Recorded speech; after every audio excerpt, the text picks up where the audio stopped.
Rogan countdown. Is there a way to make these a little like tighter? They might be maxed out. I think they're, yeah. I think you're at the bottom. You need a big fat head like the rest of us. That's the smallest head ever. I wear kids' hats. All right, we're good I wish to I go. had that problem. We're going. We're yeah, live. we're going. Oh my 3, God. 2, yeah. 1, and we're live. We're on with Nick Wright and his girly friend, Arianna. Right? Yes, that is me, Arianna. Oh, Arianna. How'd you guys meet? Let's get to that. Well, we actually met 8 years ago. We've known each other for 8 years. Because yeah, I've seen you guys around before at trade shows and stuff. Right. Yeah. Yeah, and we met. There's this place in Rhode Island. It's like a little island, 13 miles off of the coast, called Block Island. And it was the 4th of July, and we were with like mutual friends. We didn't know each Nick other. had his shirt off. Go ahead. I'm did. listening. And we met literally at like 6 a.m. on the ferry. And then like I was on the early beach. bird, huh? Yeah, that was like one of the Once a year. exactly. So we ended up like just saying hi, whatever, introducing ourselves, and then I was talking to someone else at the time. I shouldn't have been because he was a psycho, but I like was just hanging out with my friends, and then Nick like pulled me aside. He was like, "Oh, she needs to get in this picture. I need her to model." And then we took the picture together, and like we didn't really talk. Then he put it up on Facebook, and he cut me out of it. You could just see like literally just like my hand. And then Nick's got game. I was so douchey because I'd done some fitness shoots at that point, so I was like trying to be slick and make her laugh. I'm like, "Oh, I'll show you how to model." yeah. And then I cropped her out because I actually liked the photo of me at the time. I've grown up since then. I'm not You're proud like, of who my I was. triceps look great in this It picture. was so funny. You literally only saw like my hand, and I like was painting my nails like pink at the time, so it was just like these bright pink nails, and then just like Nick like posing like sideways. So we ended up keeping in touch, and then we ran into each other again, and then the following year we saw each other once again through mutual friends, and then the year after that I was going to a birthday party. It's like an ongoing thing. Yeah, we were always like attracted to each other, but we were always just with other people, but there was like something there. And then we both were single going to a birthday party, and I said to my friend at the time, I said, "Is anyone gonna be here that I know?" I didn't know whose birthday party it was. And he was like, "Oh, Nick Wright might be coming." And he had hit me up literally the night before on that like On Vine. on Vine, that old video thing. Wow. And I was like, "Oh," I was actually thinking of inviting him because he said something like, "Oh, you didn't invite me to this party." She had Vine from like another party she was at, and I was like, again with my charm, I was like, "Wow, well, thanks for the invite."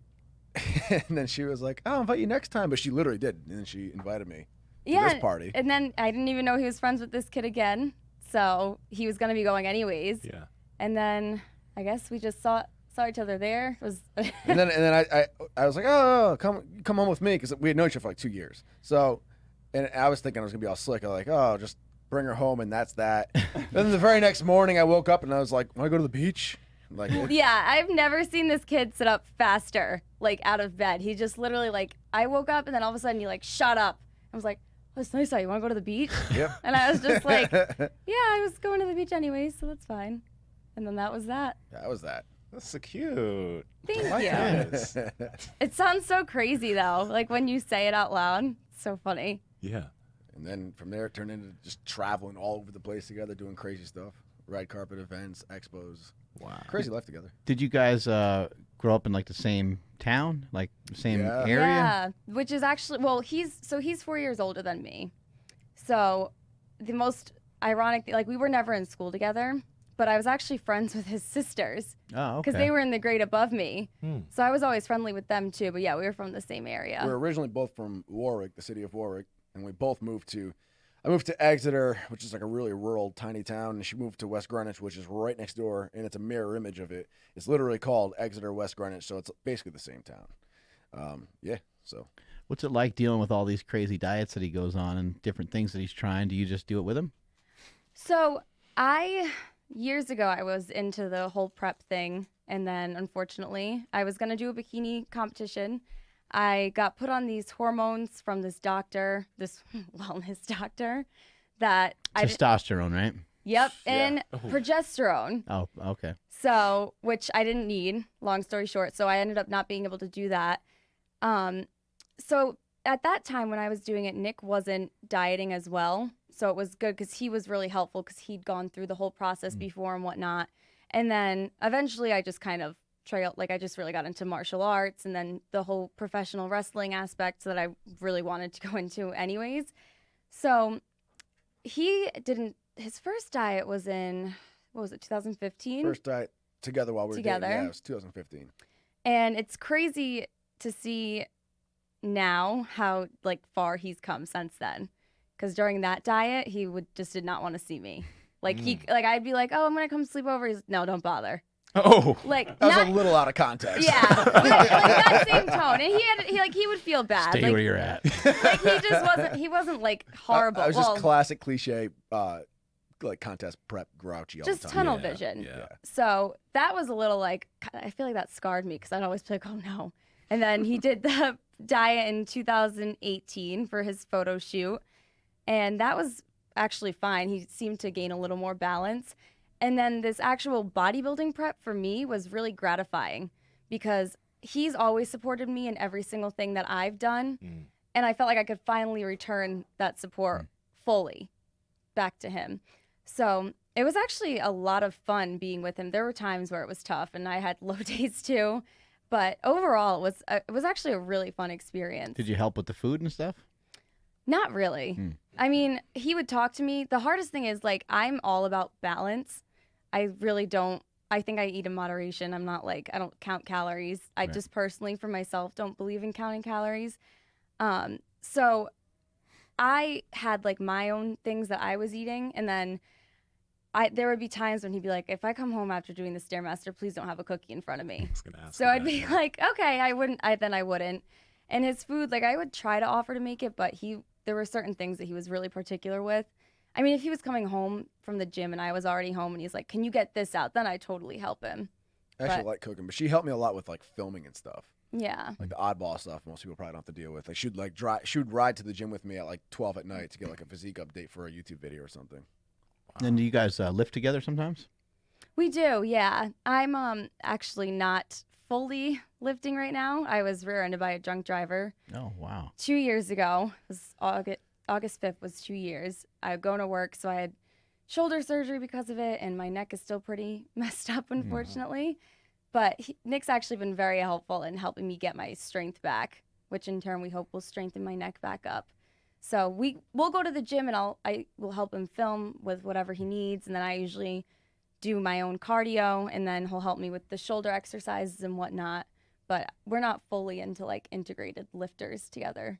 She did a lot of the martial arts and wrestling style training, so we don't always usually have our own thing. But we definitely hitting the gym together, even if she does something different than what I do. What kind of martial arts was it? Yeah. So when I was in 8th grade, I actually did jiu-jitsu. Sick. And then my dad is a 2nd-degree black belt in Just for the record, ladies, whenever a girl says she does jiu-jitsu, it makes them hotter. And, and whenever a girl does a deadlift, bench, or squat, it's kind of the same thing, true. right? It just ups your value, so go for it. That's so accurate, I feel like. And then my dad is a 2nd-degree black belt in Kempo Jiu-Jitsu. Wow. I don't know if you've ever heard of Nick Serio. I have not. I don't know if he was bigger on the East Coast. He actually created that whole art. And so my dad got his training from him. So my dad would actually teach me privately a couple years ago. So that was really fun too. Wow. But I've always I'm so Nick's I don't know how you would describe you because I'm really girly. I love dresses. I like pink. Yeah. But I've always loved combat sports, if that makes sense. Yeah, there he is. There's Nick Serio. Yeah. Has there ever been a point where you're like, I got to pull this shit out on Nick because he's pissing me off? No, my dad literally told me, you can't go beating up people. And then he's tough people, people who are genuinely tough don't feel the need to prove themselves. Yeah. One time we were trying to pose for a picture and I was giving him, God. a rear naked choke. Oh, my God. Do you remember this? Yeah, choke slam. I think I had Kane's theme music come on. Yeah, after you that. did. And then one Valentine's Day, we had you AAing me Yeah. onto the bed. So that was fun. That was a good choke slam, by the way. That was the picture we took on Yeah, Block that's Island. the one he cropped me out of. No, that was, I don't know. That was 7 years ago. That was when we were still just friends, quote unquote. Yeah, friends. Yeah. That was the party we met at. It's great that there's you got it like documented through videos. That's funny. Yeah, Yeah. it is really funny. We've had crazy experiences together. We've done like, she's been with me through all my stuff, business, sponsors, travel, out, in and out of the country. Mm-hmm. It's been nuts. Was that the first video you filmed me in? I think Yeah. so. Do you end up helping with some of this stuff? I know you said you hold the camera sometimes. Do you does she help with appointments or anything other than the camera? Yeah. Pretty much anything I just want her to help with. And Right. And like my big thing in a relationship is never like lose track of the fact that it's your partner and it's like they're doing you a favor. So I never like get demanding with it. Always ask politely. But yeah, no, she's awesome. She'll help me out with filming, ride with me to the gyms to help like man the camera and stuff for like a very specific video project. I don't have her do that with every video every day, but if there's like a specific thing we want filmed. And then like, yeah, even with appointments, stuff like that, she's been amazing with that. Even with things like my camera broke the other day and I was already like under a lot of stress with a million other things going on. I was like, you got to be kidding me. It's like after all these expenses on my plate, I got this now too. And she like surprised me and went and bought me one like immediately before I was about to go order one on Amazon before I could even order. She went and surprised me with a new camera like that. But she'll handle like phone calls and scheduling for me like sometimes too. And because she knows I can be a meathead with that stuff. You guys ever get sick of each other? Nah. I don't think so. Because you kind of work together, live together. Yeah, Right. we really vibe well together. Yeah. I think the biggest thing for us, well, I mean, just what I've learned, and I think you've learned as well, is the fact that when you're dating someone, it's good to have like similar interests. So both of us are very creative people by nature, but our interests, like I've said, I'm into like martial arts and wrestling, and then I have my own stuff that I'm working on, and then he's always been heavily into the lifting. But we both can appreciate what the other one does. Because we both, at the end of the day, it's like we just love the creativity of it all, if that makes any sense. Yeah. Yeah, my wife, she swims. So, she'll come here and work out every once in a while. We don't work out together, but we, run the business together and we do everything else together. So it's good. She has her swimming. I have my lifting. I have, my people here. She has her people that she swims with. And so there's enough of a difference, right? Like it's still an athletic endeavor that she has to train for. Same thing as what I'm doing, but it's enough difference to where we're not going to kill each other. Yeah. Basically. Would you say it's important to have, you can have your differences like in the details like that, but it's important that you guys have the same overall like lifestyle interest? Yeah, I think like if she just didn't care about like fitness at all, Right. then that would be really hard because like this diet stuff I do, it's stupid. So she would be like frustrated with it too. Like if I'm fasting or whatever, she just kind of understands. She's like, okay, well you're just fasting. That's just what you do. And probably, I mean, how are you guys even down to like the little stuff? Like for example, like her and I are both into the same, like even decor and house styles and location types. Like it wouldn't work if I was into like really sleek, modern high rises in the city, and she was into like rustic cabins in the woods. Right. Yeah, so for that, I mean, I don't care. So I just let my wife pick kind of like whatever, Yeah. And I mean, I can be particular about certain things, but it's more attached to like the gym or Right. branding of something or whatever. But when it comes to like any of the houses or cars or whatever, I'm not always super particular with that. Just kind of let her pick. In fact, I a lot of times don't even see the house that we bought or whatever. I'm just like, you go check it out. Let me know how it is. If you think it's good, then I'm good with that. Man. That's awesome. Did you ever have a mindset? I'm curious that like, because I remember when I was younger, I was super into fitness. I'm like, I gotta find someone who's super into fitness. At this point, I don't like my girlfriend isn't like she cares about her health, just like you care about your health, but you're not as deep into lifting as he is. Right. Was that ever something that was like a requirement for you? No, not really. Only very, very briefly did that idea even come up. I don't know why, because you would think that would be like the way to think, but for whatever reason, I just never let the two cross over. Like I was into fitness, and I was all about myself, so I don't really care if she was into fitness. I just wanted her to like look at least like she was into fitness, look good. There was a brief moment, like probably when I lived in like Virginia with my cousin before I dated her, where I was just sick of dating like the same type of girls. They just did not work out, like just not motivated, and nothing. And I was thinking like, oh man, maybe like a fitness chick would be good. But I pretty quickly fell away from that idea too, because I just figured like two people who are narcissistically dieting are just gonna clash like crazy. It's like so no, I never thought about that. It just ended up working out really well with her. Just like Mark said, it's like the overall theme of the healthy and active lifestyle is there, and then just painted in 2 different colors. Yeah, sometimes too, if it's you don't want like a groupie in the fitness industry, and you don't want a Right. groupie from powerlifting, because then they're just with whoever's doing the best at the time. Yeah, It's definitely. like That's what it seems like, right? yeah, it's like a ring rat type thing. Yeah, Like, yeah, it's- in yeah. wrestling, yeah. It's very 100%. interesting. Tell us about professional wrestling. What's going on with that? So unfortunately, right now I'm not cleared to wrestle. I loved it. I was wrestling like 6 days a week. It was just I was so happy. I was just so into it. The reason I fell in love with wrestling, I didn't watch wrestling growing up. I didn't really know anything about it. I have a brother who's 10 years younger than me. So when I was 18 and he was 8, he got really into wrestling. And for Christmas, he got a ton of the action figures, and he got the Xbox game. I blanked on the name for a second. So I started playing it with him. I played like the game on That Xbox. shit's the best, by the way. Even if you're not a wrestling fan, those wrestling video games are great. Yes. Oh, I hate them. They're I'm so fun. bad at them. Oh They yeah, are you get so worse. Just fun. mash buttons and nothing happens Yeah, when you he want it to gets happen. so mad. He won't play with me anymore. So I was just playing with him, and I'm like, okay, this is fun. Play with the action figures, and I forgot who I had, but he had a chair, and I set the chair up, and I sat someone down. He was like, "What are you doing? You don't sit people on those chairs." And I was like, "What?" And he goes, "You beat them up with the chair." I was like, "Oh, this is cool. You beat someone up with a chair." Yeah. So then I just started watching it with him because I was just intrigued. And then once I really saw the mixture of athleticism as well as creativity, that was when I really fell in love. Because to me, the whole character aspect. This one's WWE No Mercy. This one was the absolute best one. It was on Look at N64. that old It was thing. so yeah. Oh man, double rock bottom. good. Like, oh my god, Double rock bottom. dude, it was so much fun.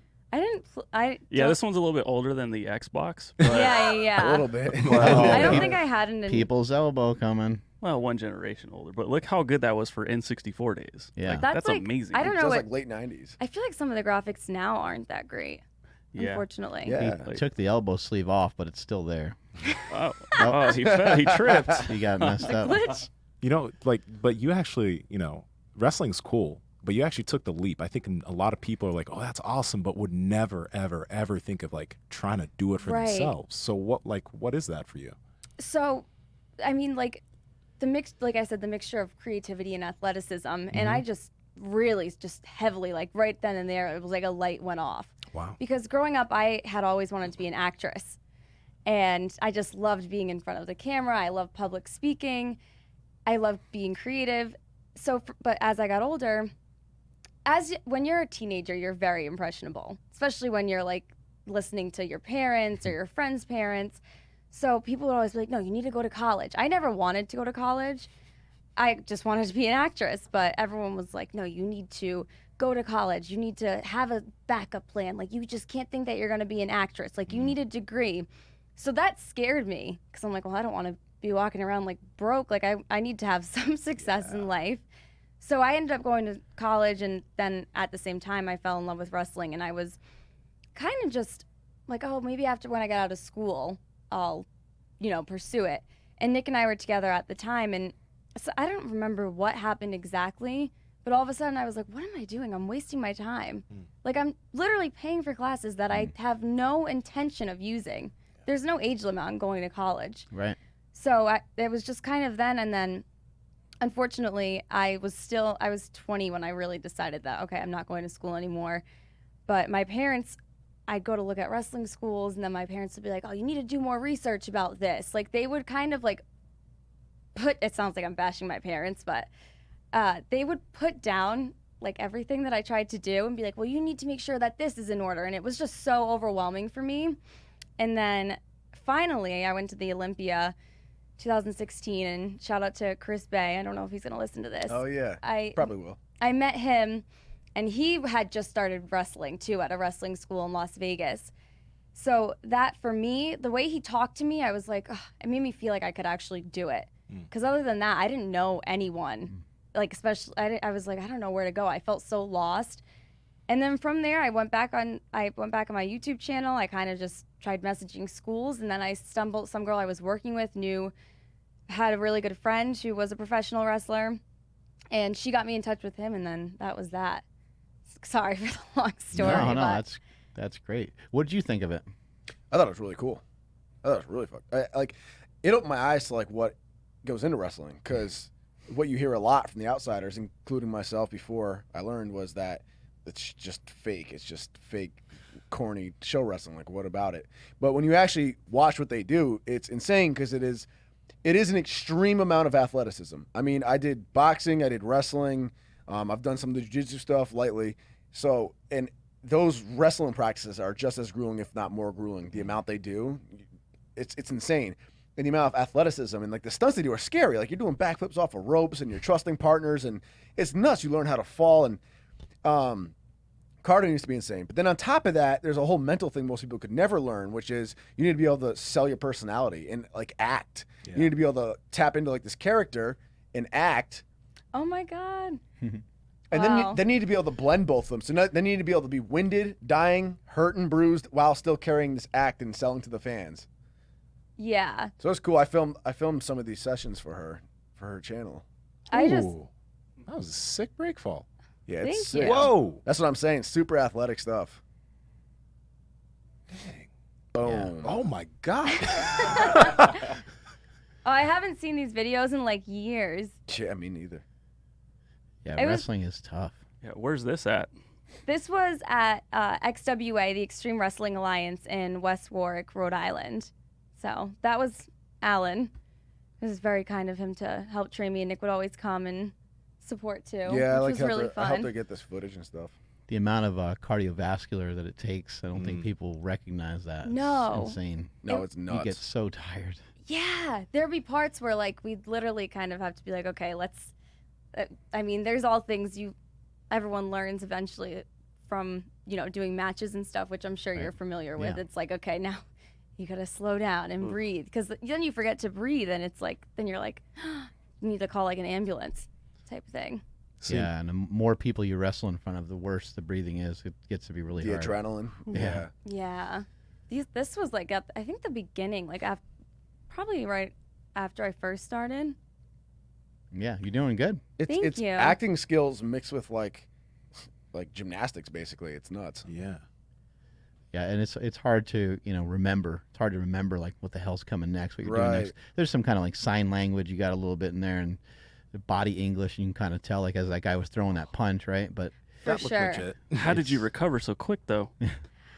shake it off. Yeah, I think the Eye of thing the tiger. Steroids. Yeah. All the trend. No, I'm kidding. I think the thing that really helped me too was the fact that I started dance when I was 3. So I really learned Yeah, it's a dance. choreography, and it helped also like remember things in my mind. Like it was just, I think that was really beneficial. You know what I will say too? I think the general public looks at it the wrong way, because the biggest insult towards it you hear is, why watch that fake shit? Just watch real fighting like MMA or UFC. But it's like, it's two totally different things. Right. Like, it's not supposed to be real fighting. That's like saying, why watch Breaking Bad because it's a fake show. It's all actors with a script. Or watch any movie at all. It's all fake and actors. That's what it is. It's acting, and it really is acting. But it's also live performance, so it's like acting like a play, but mixed with extreme athleticism. And I think it Yeah. would be highly debatable on whether it's more entertaining to watch Stone Cold Steve Austin or Bones Jones. Yeah. Like one Yeah. person might That's like true. watching Stone Cold. Yeah, and the 'cause other if you don't person know might- Exactly. If you don't know what you're looking at with fighting, groundwork will be boring as hell to some. Yeah, right. Yeah, for sure. Yeah, Yeah. some of the MMA matches are strategic, right? They got to do certain things just to win, just to Yes. get the victory. Yeah, and now a lot of the fighters are trying to do a lot of what WWE does by Yeah. like talking trash and all that. Yeah. Like so Yeah. they're trying to implement some of the stuff that we've been watching for years now. Yes. Yeah. Hyping Yeah, it the up. So So psychology. obviously they're doing something right. Conor if, you know, McGregor. Yeah. Yes. Shoot. Definitely. Yeah, the psychology is incredible when you really get down to it. It was so interesting to learn. I love learning about How bad did this hurt doing this for the first week that you did it? my neck. Shockingly, my neck was really really Like sore. like right here, right? The front of your neck, right? Yeah, it was Yeah. different. It's Why? insane because of taking the bumps, like hitting the mat. Mm-hmm. You kind of like are supposed to tuck your chin, and every time you tuck your chin, it's like It's something you can't really train for. Even if your neck was strong, it would hurt. Yeah, because your head wants to slam down into Yeah. the mat, so Yeah. you're resisting it. So you're doing like a neck sit up, It's like a static thing, and it just and then running the ropes. They had my fat ass get in there and learn some basics. Like running the ropes actually kind of hurts it's too. painful. My It does. back was bruised for Yeah, like the a week. ropes. What is running the ropes? What do you guys mean? That's when you run back and forth, bounce off each rope. Ah. They're looks just they're not easy. ropes, so they're cables. They're wires. They're big, thick cable wires with Yeah. some tape around them. Nick had like legit like welts on his back. Yeah. I didn't because I'm lighter, but the Oh, I funniest used to get killed by those things. too. yeah, everyone would say that. But, like all the bigger Yeah. guys, they'd be like, "Oh, I can't do that." How about the speaking part of all this, or like the acting part? Did that come naturally to you, or did you have to like? I Figure think that it out. came actually fairly. I mean, I would say it came naturally to me. Yeah. I just that was my favorite part, and it was funny because I came up with my character Arianna Diamond, just like it was just like it just clicked, like another light bulb went off. Yeah. And at first, I was trying to do like Queen Arianna because my little brother had always said that I was a queen, so I kind of just went off that because I hated being called princess, and then I came up with the whole Arianna Diamond character instead. Charlotte took her queen idea. That's true. And I got this whole like Charlotte Flair, right? Yeah. yeah, Charlotte Flair, my idol. Yeah. And I got this whole my Arianna Diamond flawless is still my catchphrase with everything. So, but people would ask me, they'd be like, "How did you figure that out?" And I was just like, I don't know. Like Yeah. I feel like I took my personality and sprinkled other bits that I wanted to add into it. But for some people, I guess that is the more difficult part. The promos I loved. That was probably my favorite part of the whole thing, honestly. Did you wrestle for a while? It was almost a year before Yeah. my accident. So, She was already starting to travel and do shows. She actually cool. literally had Maria Kanellis from WWE lend her ring gear for like one of her shows. she my traveled first to, match. which is a pretty cool friend to have helping you out and stuff. So Yeah. and then the Yeah, we've had a bunch of wrestlers come through here over the years, especially. And every time they come into town, a couple will pop in and yeah, because you've always been kind of like involved a little bit in that area. Like at least into Well, I it. wrestled for 5 years. and Right, I right. wrestled in Ohio Valley Wrestling and stuff like that for a Oh, long time. yeah. Mhm. I thought you did. I couldn't remember for sure. That's Yeah, cool. yeah, I I did. remember Luke Hawks mentioning that. Yeah, Mm. yeah, So funny. yeah. Luke comes around all the time. Yeah, I love Luke. Yeah, he's awesome. He's great. Yeah, wrestling it's a tough thing. You want to get back into it? I do, yeah. That's my goal eventually once I'm cleared. So right now I'm just trying to make the best out of the situation because I had no control. How hard has that been? That must be really hard because you're not able to exercise as much as you used to and things like that.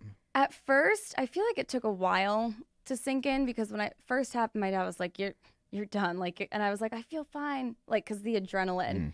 And then slowly, I mean, it took like probably, I mean, I felt sore and my neck started hurting the following day. But a lot of times I know they say with injuries like that, it'll take a couple weeks or can take like 8 weeks to really set in. And then when I started feeling like my left hand was going numb, my neck was hurting all the time, I was getting migraines left and right, then I was like, oh God, something's really wrong. So that was definitely upsetting because I was like, I didn't even do something stupid. I was driving to work and this guy who was so irresponsible got in the car and just derailed my life completely.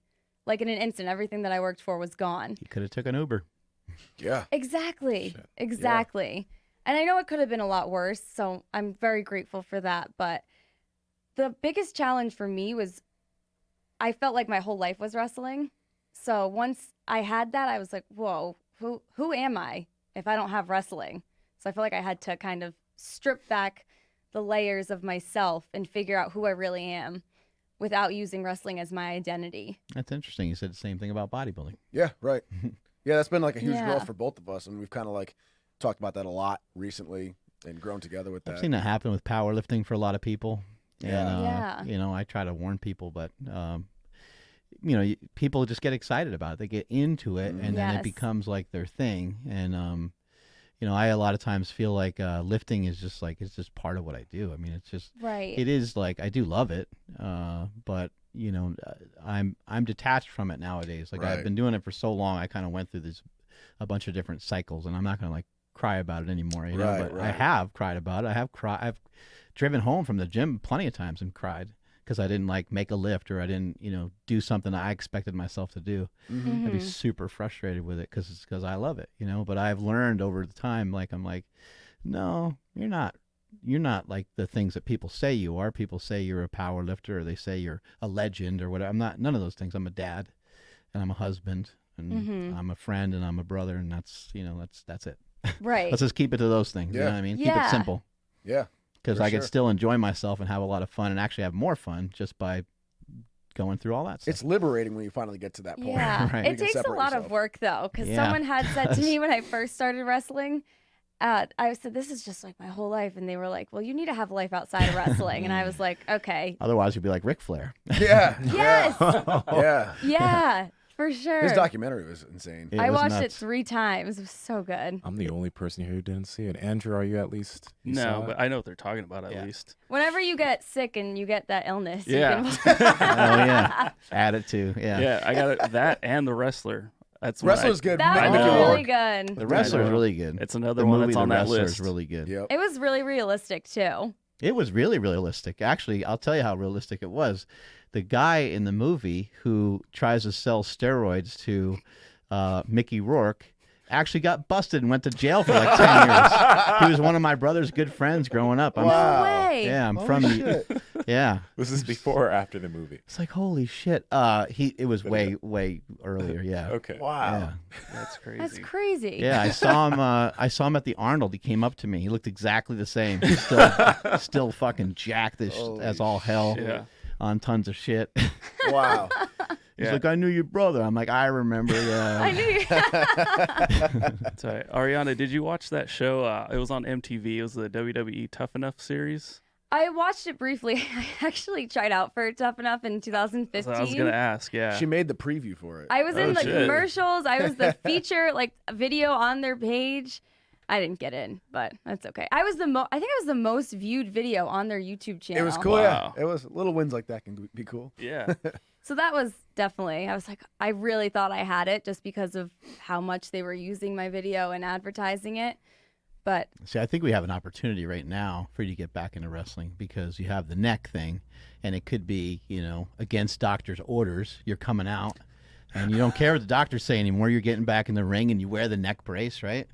I couldn't do that. Yeah. Maybe even And- smacks a few and the- doctors in lab coats. Yeah, and then like the first thing someone does is give you a spinning neck breaker. Oh my God, how heartless! I can't believe they did that to her. She said, they heard her talk about her left side being shut down on the podcast, and now they're working the left side. This is a disgrace. Yeah, see? The script right itself. Yeah, Yeah. you already got the script already written. Were there any wrestlers that you really paid attention to, like when you started, like any inspirations? So one of my all-time favorites is Stone Cold Steve Austin. I love every single thing about him. Like, I just think of I love the Austin 316s as I just whooped your ass. Like, that was just like everything for me. And I really loved that just tough, I don't care, I'm just gonna, can I say that? You can say whatever you want, yeah. I'm just gonna fuck you up on here and not care. So that was what I really liked. But I don't really have the look to be like a brawler. I realized just like naturally, I don't think anyone would look at me and be She like, has the oh, this mentality girl's gonna for go it. get in a bar fight anywhere. So I also really fell in love with Charlotte Flair. Okay. She's my absolute idol. So I rewatch her stuff all the time. I rewatch a lot of Stone Cold Steve Austin. And I really do like Ric Flair, too. I'm getting into him more now, but those are my 2 biggest ones for sure. And Sasha Banks, but Charlotte Flair is... One of the guys here, one of our lifters, we call him Crazy Tom for good reason. Crazy Tom tells a story about how he got into a fight with Ric Flair. It's hilarious. I guess Tom was like 15 or something like that, and he was with some of his buddies, and they saw a limousine pull up to this restaurant.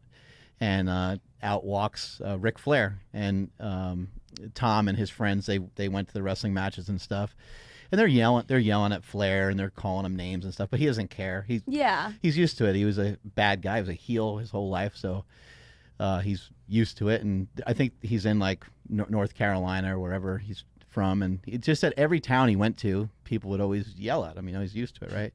And so finally, one of the guys yells. And says something about the girl that he was with. And so Ric Flair turns around and starts sprinting at them. And Tom's like, I thought we had an agreement. He's like, me and my 3 buddies, we were just gonna like maybe try to tackle Ric Flair or like do something. Like we weren't gonna like try to fuck him up, but like let's try to do something, and then we have a good story, you know. And he goes, so I stay my ground. He goes, and I look to my left, and I look to my right. He's like, and the other guy's split. And he goes, and then Ric Flair grabs me and he spins me around, and he's like, I had a jacket on, he said, and he's like, and I flail around, and he's like, and then Ric Flair ripped my jacket off, and that was the end of it. Imagine like, Ric Flair running like with just a sped up version of his walk.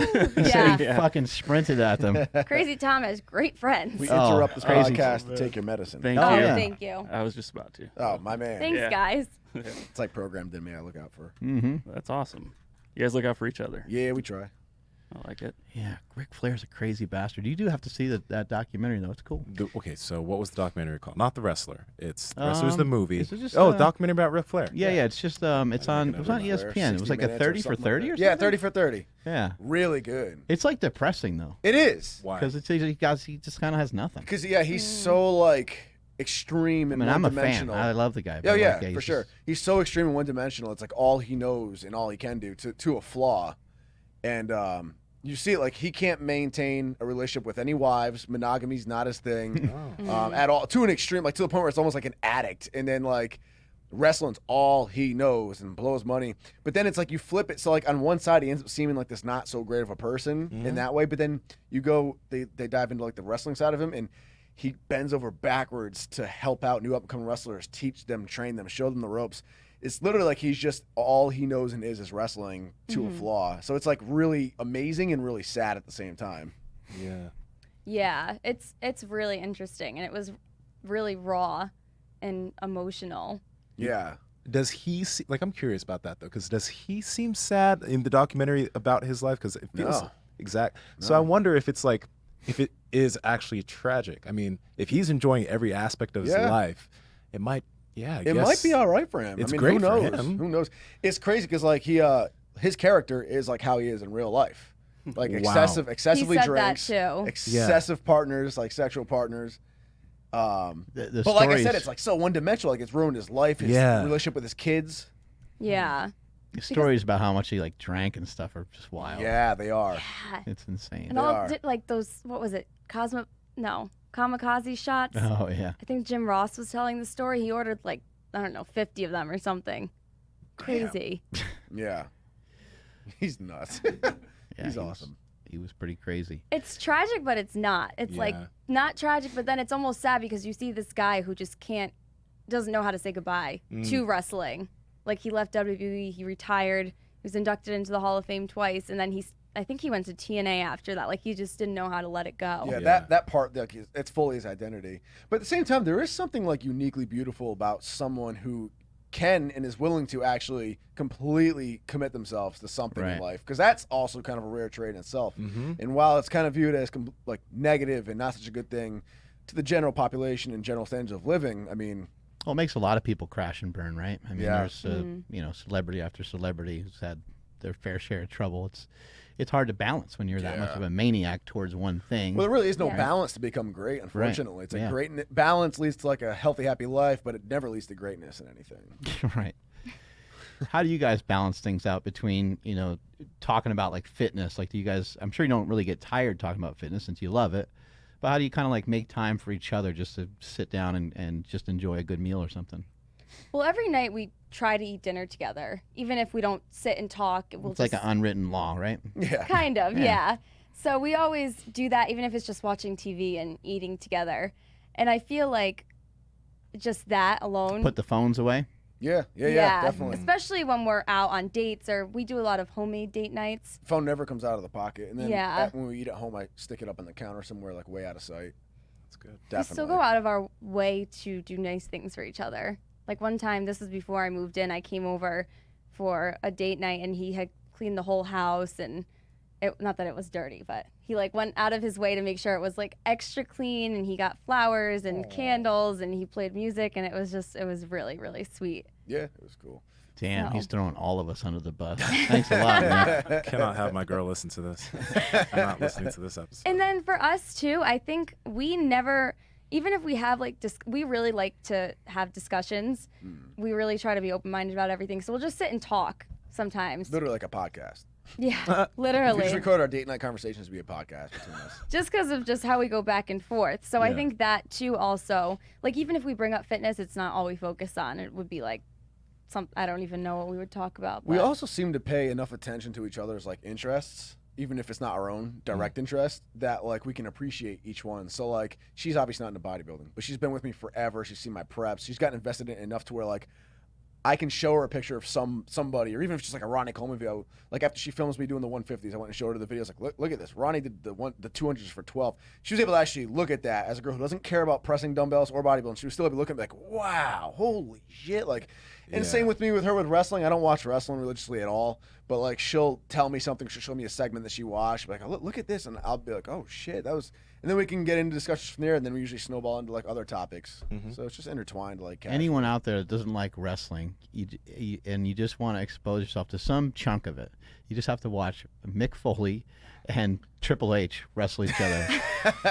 Pick any fucking match that they ever did. They kill each my other. God, Yeah. They kill each other. You can't help but be entertained by it. They're like No. beating each other with barbed wire and Yep. Yeah, it's all nuts. kinds of crazy Mick Foley stuff. gave her some props. He was at Oh, cool. one of her matches that He she did. wrestled at. He was at That's my awesome. first match. I walked out at the end of the match, and he started talking to me. He's like, "Do you mind if I give you advice?" And I was like, I almost had a heart attack. I was like, "Do I mind, This please?" is the big one. Yes, this is the big one. But Boom. that's wild.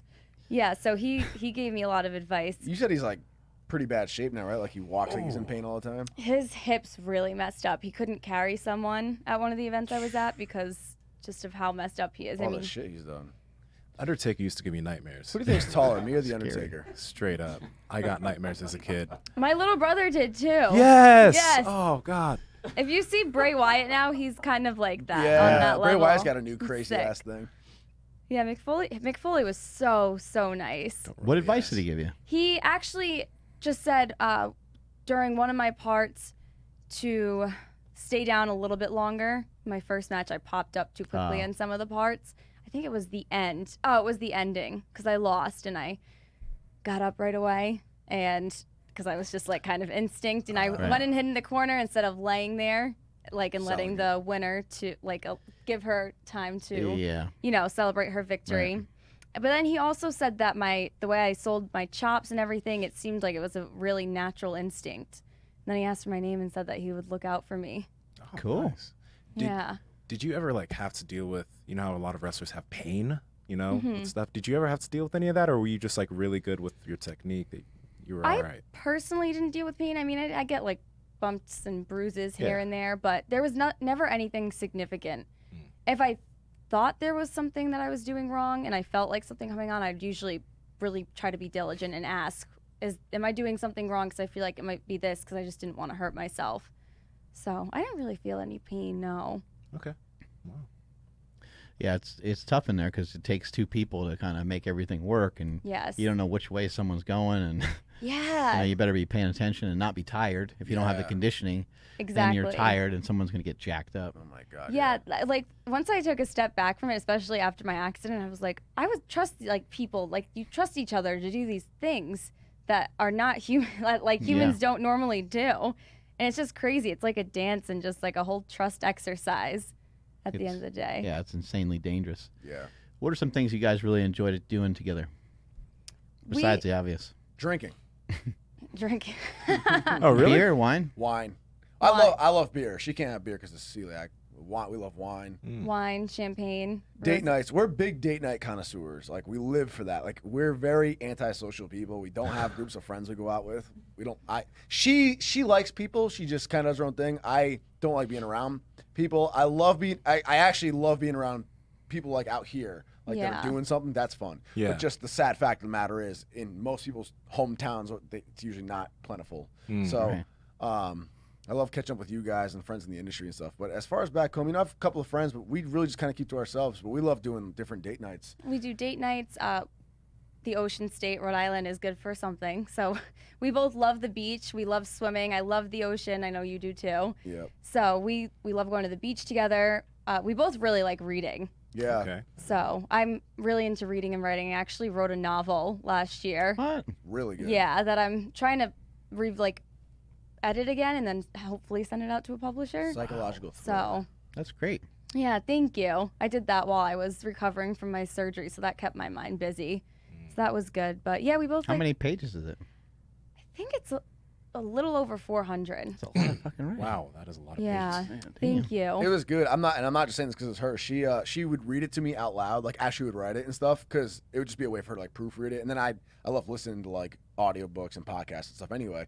So she'd read it to me like chapter by chapter as I would do dishes or make dinner or something. I got hooked on it.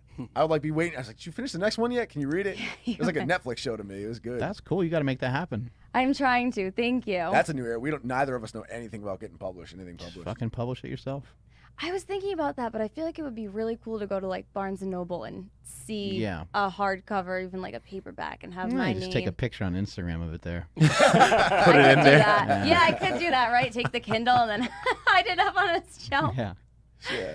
We do like a lot of like reading on the deck during my prep too, because I couldn't do anything. Yeah. So like she would sit out on the deck, direct sunlight and stuff, usually in a bathing suit. She'd read. I'd have my feet up. I'd read. I'd get like a cigar or something like that. Ooh, cigars, you're into that? Oh yeah. He I is, love yeah. cigars. Like, is that something new for you, or have you Nah, been I've into that always forever? I've always been into them. Huh. I never got into smoking like anything else. Just that. Like you just have them once in a while, and they're good. Yeah. Do you guys get together as a family often? Like your side of the family, his side of the family, that kind of stuff?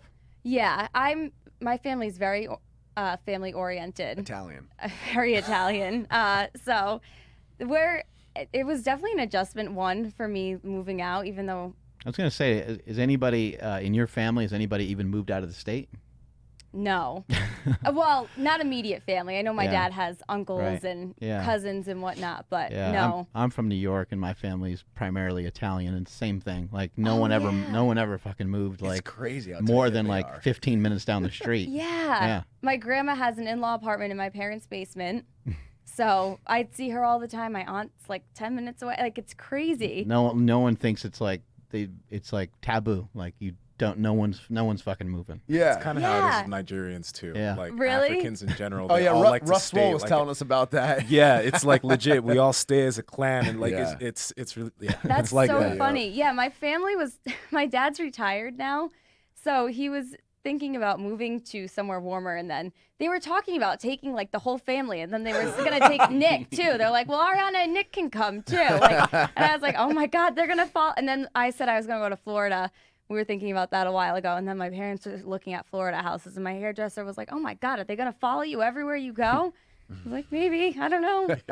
But Yeah, my dad man. worked for IBM, so he had to move. Like my family lives fairly close to New York City, like about an hour out of the city, and we had to move further out of the city when my dad got his job with IBM, and the whole family was like, "What? What are you doing? Like you can't, like everyone's got us."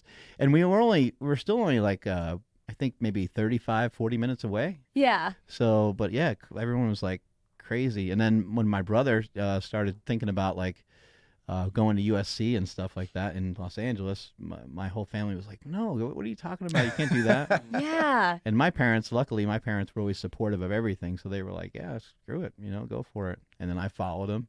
And then That's my oldest awesome. brother followed him. And then my parents, followed. So my parents live out here now. So Well, that's really cool. yeah. Did you guys like celebrate a lot of things growing up? Yeah. I have a big family.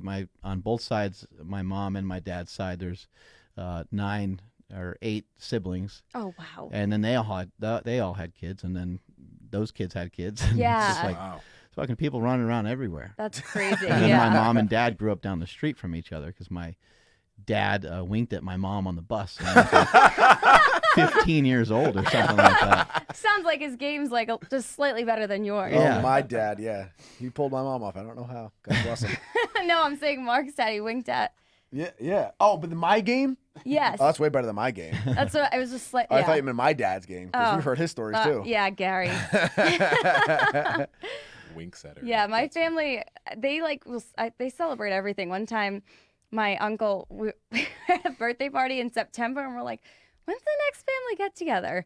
When we were all thinking, and we're like, Thanksgiving? And then my uncle just paused and was like, what do you mean? We're not celebrating Columbus Day? Like they sarcastic, celebrate 'cause they everything. celebrate Yeah, everything. It's like Yeah. someone comes home from a trip. We're going to have a party. I love think- it though. It's awesome. It's a cool dynamic. I think my wife came back to New York with me, or we went to New York together, and it was like on Easter, and my family gave her like a bunch of presents and stuff, and they gave me stuff. They gave me like Easter basket and shit, like I'm 7 years old, you know. And my wife's like, I don't know anything about presents on like Easter. And I said, my family, they give you shit on, doesn't matter what day it is. That was like me going into hers. They did the same thing. We didn't do gifts on Easter, and suddenly I'm getting all these. Well, we don't really do gifts on. Well, we do you that's do way a more lie. than I ever did. Yeah, It's all kinds Yeah. of stuff. it's awesome. Like Yeah. Italians are so generous. It's insane. And then like the Easter egg hunt, like some kids like walking off with like $100 because it's like it's like $20 bills and the things. You know? Yeah, my like- mom's not Italian. Turns Yeah, into Goodfellas. My mom had like the most socialist Easter egg hunt. It was like, I don't even know why we bothered, because my dad was even describing it. He was like, because I don't know what she was thinking. My mom's like, I don't know what's wrong with your mother. Like we'd have like a quarter. That would be the highest we'd go. Maybe we got up to $1. Yeah. But she'd spread out all the eggs, and he's like, then there'd be a kid who was a fucking loser and got 2 eggs. But then you had to go and split them with everyone else and divide it up evenly. It was like, why did we even bother? Like, my brothers and I would kill ourselves. Oh, it's the best when like the 3-year-old kid's crying, he's got 1 egg and there's nothing in it. I said if I ever have kids, that's what I'm doing. I don't care if you get no eggs. That's going to teach you to get more eggs next year. Yeah, it's a battle. Yeah. That was the You epitome. gotta go of, find those fucking eggs. That's it. my family was the epitome of capitalism with that, and I capitalized right on it because my sisters were both younger than me. So back when they were really young, like kind of, they're at the age where they could waddle around and grab eggs, but not quite sharp enough to grasp the competitive side of it. How old were they? Like 1? No, I like, I don't picture him know. like elbowing him and Yeah. shoving him They down into the make ground. the mistake of excitedly pointing to an egg they see, and then I just run in and grab it. This happened like 2 years ago. No, I'm This kidding. is, I was 27. This is last year. You have a lot of siblings also? I have 2 brothers. I have a brother who is 2 years younger than me, and then a brother who's 10 years younger than me. My parents weren't planning on having him. Shout out to Adel. Aiden, yeah. He literally, he asked, we were over my parents' house Sunday night, and he's like, where are you going? And we said we were going to train at Slingshot, and he goes, oh, see if you can, like, get me anything while you're there. He goes, I follow them on Instagram. that's cool. I like their stuff. Did your Kempo karate dad like this guy right off the bat? How'd that go? He did, actually, I think. I mean, he was always pretty good about that. Like shockingly. Wasn't trying to scare him off. No, surprisingly, because he's super old school Italian with that. But he liked Nick, and Cool. he always appreciated. He always said that Nick was a stand-up guy. One thing I also will say in his favorite too that I liked is you made the joke about trying to scare him off. Her dad's an actual badass, like a real badass. And like real badasses don't feel the need to act extra macho. Right. And I always liked that. So we never did. It was always understood. Like if I were to ever do anything crazy, there'd be consequences to be dealt with. And he's one of the few humans that I'd actually be concerned about with that too. But no, but he was always like very down to earth and cool. I hate that like cliche, like when I feel like when a dad has to Yeah. act extra macho, right. I think there's something wrong there. Making up for something. Yeah, Yes, that's just definitely. my opinion. But No When are you problem. guys gonna go through with the rest of it? marriage, Yeah. whenever she proposes to me, Oh yeah. You're still waiting. hint. Look at this poor No, guy. it's Waiting for you to get down on 1 knee. We've talked actually a lot about this, and it's funny. We've done everything a lot slower than the on paper would show. Like we took forever to move in together, and it all. You're still thinking about it, basically. Yeah, well, we want to do It's, it. up, it's all up in the air. We I'm want just to kidding. we want to make sure we want to knock a few doors down career wise and make sure we feel like everything is super secure. Like financially, we could afford to do it, but it's not just finances. Like we want our wedding to be enjoyable and the whole process to be enjoyable, not an extra added stress. Just Yeah. because everyone says you have to. Yeah, and at this point in our Exactly. lives, we're both pursuing such like insane things that are outside of the comfort zone and stuff like that, and we're enjoying that together. So when the time feels right, and that's the next step to focus on, that's what we're thinking about doing. And I think to us, it feels like we don't feel like a marriage will change our relationship. So having that actual stamp on the relationship, A baby will. Oh yeah, that's not happening. yeah, No No kids. babies? No kids. no. Oh, what brought you guys to that? I think that, well, for me, which is it sounds so crazy because I actually like kids. Like people get annoyed by kids and they're like, oh, I'm never having kids. I love kids. Like I love babies. I like watching them, babysitting them, whatever. I like being around them. But for me, I just could never picture stopping my career to have a family, if that makes any sense. Yeah, it makes sense, and it's smart to recognize that. Yeah, because I feel like, I mean, once you have a kid, it's like your whole life Oh, changes. somebody's got to watch the fucking kid, right? Yeah. You got to let it out. Yeah. Go to the bathroom. Stop what you're doing. Yeah, I mean, somebody does have to, or both, or somehow, like somebody has to watch and raise the kid. Yeah. So it's smart that's where your mind is at. Like, you're like, I have the things I like to do, and I don't know if I want to put everything on hold, because you do as a mom. You got to put everything on hold Definitely. for at least a year or two minimum. Yeah. If not even longer, kind of depending on the kid and stuff like that, right? Yeah, for sure. Which is another thing too.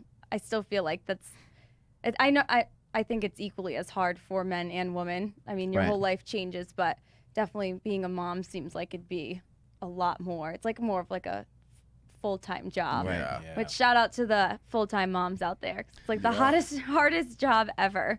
Fast forward 10 years, and all of a sudden she wants to have a baby. She's out. Now what are you doing? She's out. I'm out. You're out. You're off the team. You're off the team. I guess we'll just cross that bridge when we get there. Honestly, I don't even make 5-year plans, so. Yeah. Um, I feel like if that ever came to that point, I feel like we would actually be on the same well, I'll say page. this: if like that were to ever happen accidentally, I mean, I would have a son or a daughter. Like, I'd be a parent, and I'd embrace that fully. You know, so it's not like I'm not one of those people who's like dramatic, like I'm opposed to kids. We made a conscious decision, like it's not in our interests. At least. Yeah, it doesn't feel like it fits into anything you're doing. I can't picture ever becoming an interest. Right. Honestly. I mean, I don't even want to. I love animals, love them. I'm allergic to cats and dogs. I don't even want to get a dog though, despite loving them, because I don't want to have to take care of the thing. Yeah. Right. I want to worry about myself, Exactly. and then he can take care of himself, but I also can worry about him too, but I know he's good. Yeah, we can take care of each other, but we can also like go to the bathroom on our own and stuff. It's easier. You guys travel a lot, like Yeah. outside, and what other places are you guys trying to visit soon? I want to go to Italy. Yeah. That's been like I don't like saying bucket list. I don't really believe in bucket lists, but that's been my number one dream vacation for a really long time. Wow, you just went there, right? Yeah, Italy's great. Yeah, you guys will love it. Where did you go? What Oh, part? shit, we went all over the place, but we went to, all the normal spots, Rome, stuff like that. It looks so pretty, like beautiful. I mean, I'd love to go to Spain too, just because the architecture looks gorgeous too. But Italy, I've always wanted going to go. to like museums and like I don't know, just seeing how old some of the stuff is. Yeah. Like if you go from the West Coast to the East Coast, then shit is a lot older, than it is That's out here true. in California, Oh, right? yeah, I didn't even But think then of that. if you go to Greece or something like that, like that's where a lot of stuff came from, or you go to Africa, or you go Italy, like a lot of these structures and shit are old. That's crazy. Fucking old. Yeah, I didn't even think of that. It's really, really, it's amazing. And then the technology that they had, in the Roman times, it's like, just doesn't make any Mind sense. blowing. It is. I've always wanted to check out that. Yeah. It doesn't make any sense. And what's interesting too is that, and I've said this on this show a bunch of times, everything always ends up coming back around to like food and sex, right? And like Yeah. in these areas in Rome, they had these different streets where like different people would live on, and you could kind of see like there's bigger structures and smaller structures, and there was upper class, middle class, and so on. And they would even have like shit underground where people would live and work underground. That was like the lower class would be down there because they didn't want people to see them. Damn. Which is fucking, that's crazy, right? Like That you is don't want, Yeah. you didn't want people to see them, but it actually, I guess, somehow it makes some sense, right? Yeah, it does kind of somehow. Yeah, it does make some sense. And then, but like they had these like whorehouses and stuff like that too, where you're like what? Yeah. It just, that's always been a part of like our culture, like all these different things that Yeah. you just don't think about. But it was all set up for, like food and water, and they even had like heat. They even had like heated water. They had Wow. there was like one emperor that had like heated floors, and you're like, how do these have heated floors? Yeah. It doesn't make Dude, any heated sense. floors. How the hell did that happen? Well, he just had workers that worked underneath the building, and they made heat from just working. Wow. And then they also had like I don't know, they started fires or something like that underneath right. it. But they explained it to us when we were there, and we were just like, what? That is crazy. Like, that doesn't make Wow. any sense. And if you think, I mean, if you look at like the Colosseum, like the way that thing's structured and stuff, you're like, it doesn't even feel like we made any progress Yeah. Yeah. since then. Really, I mean, it's crazy. That's so true. I want to check out Wow. those pyramids though. Oh God. Yeah, I really want to check that Well, out. we all know how those were built. The ancient aliens. Yes. Mm-hmm. Talk to Chris Griffin. He's got it all figured out. Yeah. Is that true? No, that is mind-boggling though. It's like doesn't make any sense, right? Yeah, apparently just the way the structure is set up, we still can't figure out exactly how it was done. Damn. Which is really freaking crazy when you think about it. We still don't know how something was built, and that was Yeah. how many? And then what was that I thing don't they even found know. where they found like water on markings? the Sphinx, they found water. Yeah, No. Yeah. yeah, and then Wait, why is that odd? I'm tripping right now. because it's in the, The desert, Okay. where where no water has I been was for a with you really on long that time. Well, there might have been water there. Yeah, Oh, well, man. yeah, that, and then also like on a bunch of the pyramids, like there was actually stuff that had covered it, like the ones in like Mexico and stuff. Like Yeah. they were like had granite all over them, but they chipped it away to use it like for The, countertops and shit. Damn. The Colosseum has a retractable dome. What? Oh shit. Like you're just How? like, I don't know. I don't know. This stuff's mind-boggling. It really is. It's crazy, and so much of the like they talk about how much of the structure is like falling apart and all this, and I'm like, but look how much of it's still standing. Yeah. I mean, that's insane. It's Yeah. insane it's still Isn't there currently like a bunch of structures all inside the center of the Coliseum? Like it's not just like that open. There's still a bunch of stuff underground. They're still digging and they're still finding shit. Oh, okay. And the stuff Wow. that they found and the way they've been able to like preserve it and stuff, just none of that makes any sense either. But like the main No. fighting field's not just like an open field right now, right? Like it is in Spartacus. Yeah, no, it's not. No, actually, like they were like remodeling stuff and trying to preserve stuff when we were there. So they had a lot of stuff kind of in that center Right. piece, but there's still a pretty big center That's piece so that's cool, kind of man. like a football field almost. Some history majors listening to this so Oh, pissed yeah. off. We're butchering everything. Oh, yeah. Everything. Yeah, You didn't have an aneurysm. yeah. That's crazy, though. Wow. I did love Ancient Aliens though. What- Like the first early seasons were really good. I don't know the show. I don't know. Sorry. I don't either. No, It's good. Oh Three. my gosh. So you're, I'm not you're really- waiting to watch Breaking Bad till you have cancer or something like that, but you Yeah. you watch this. Well, because Breaking Bad is fiction or whatever, fake, Yeah. It is not. and Ancient Aliens is possibly real. You know a joke I heard recently? I'm gonna butcher it.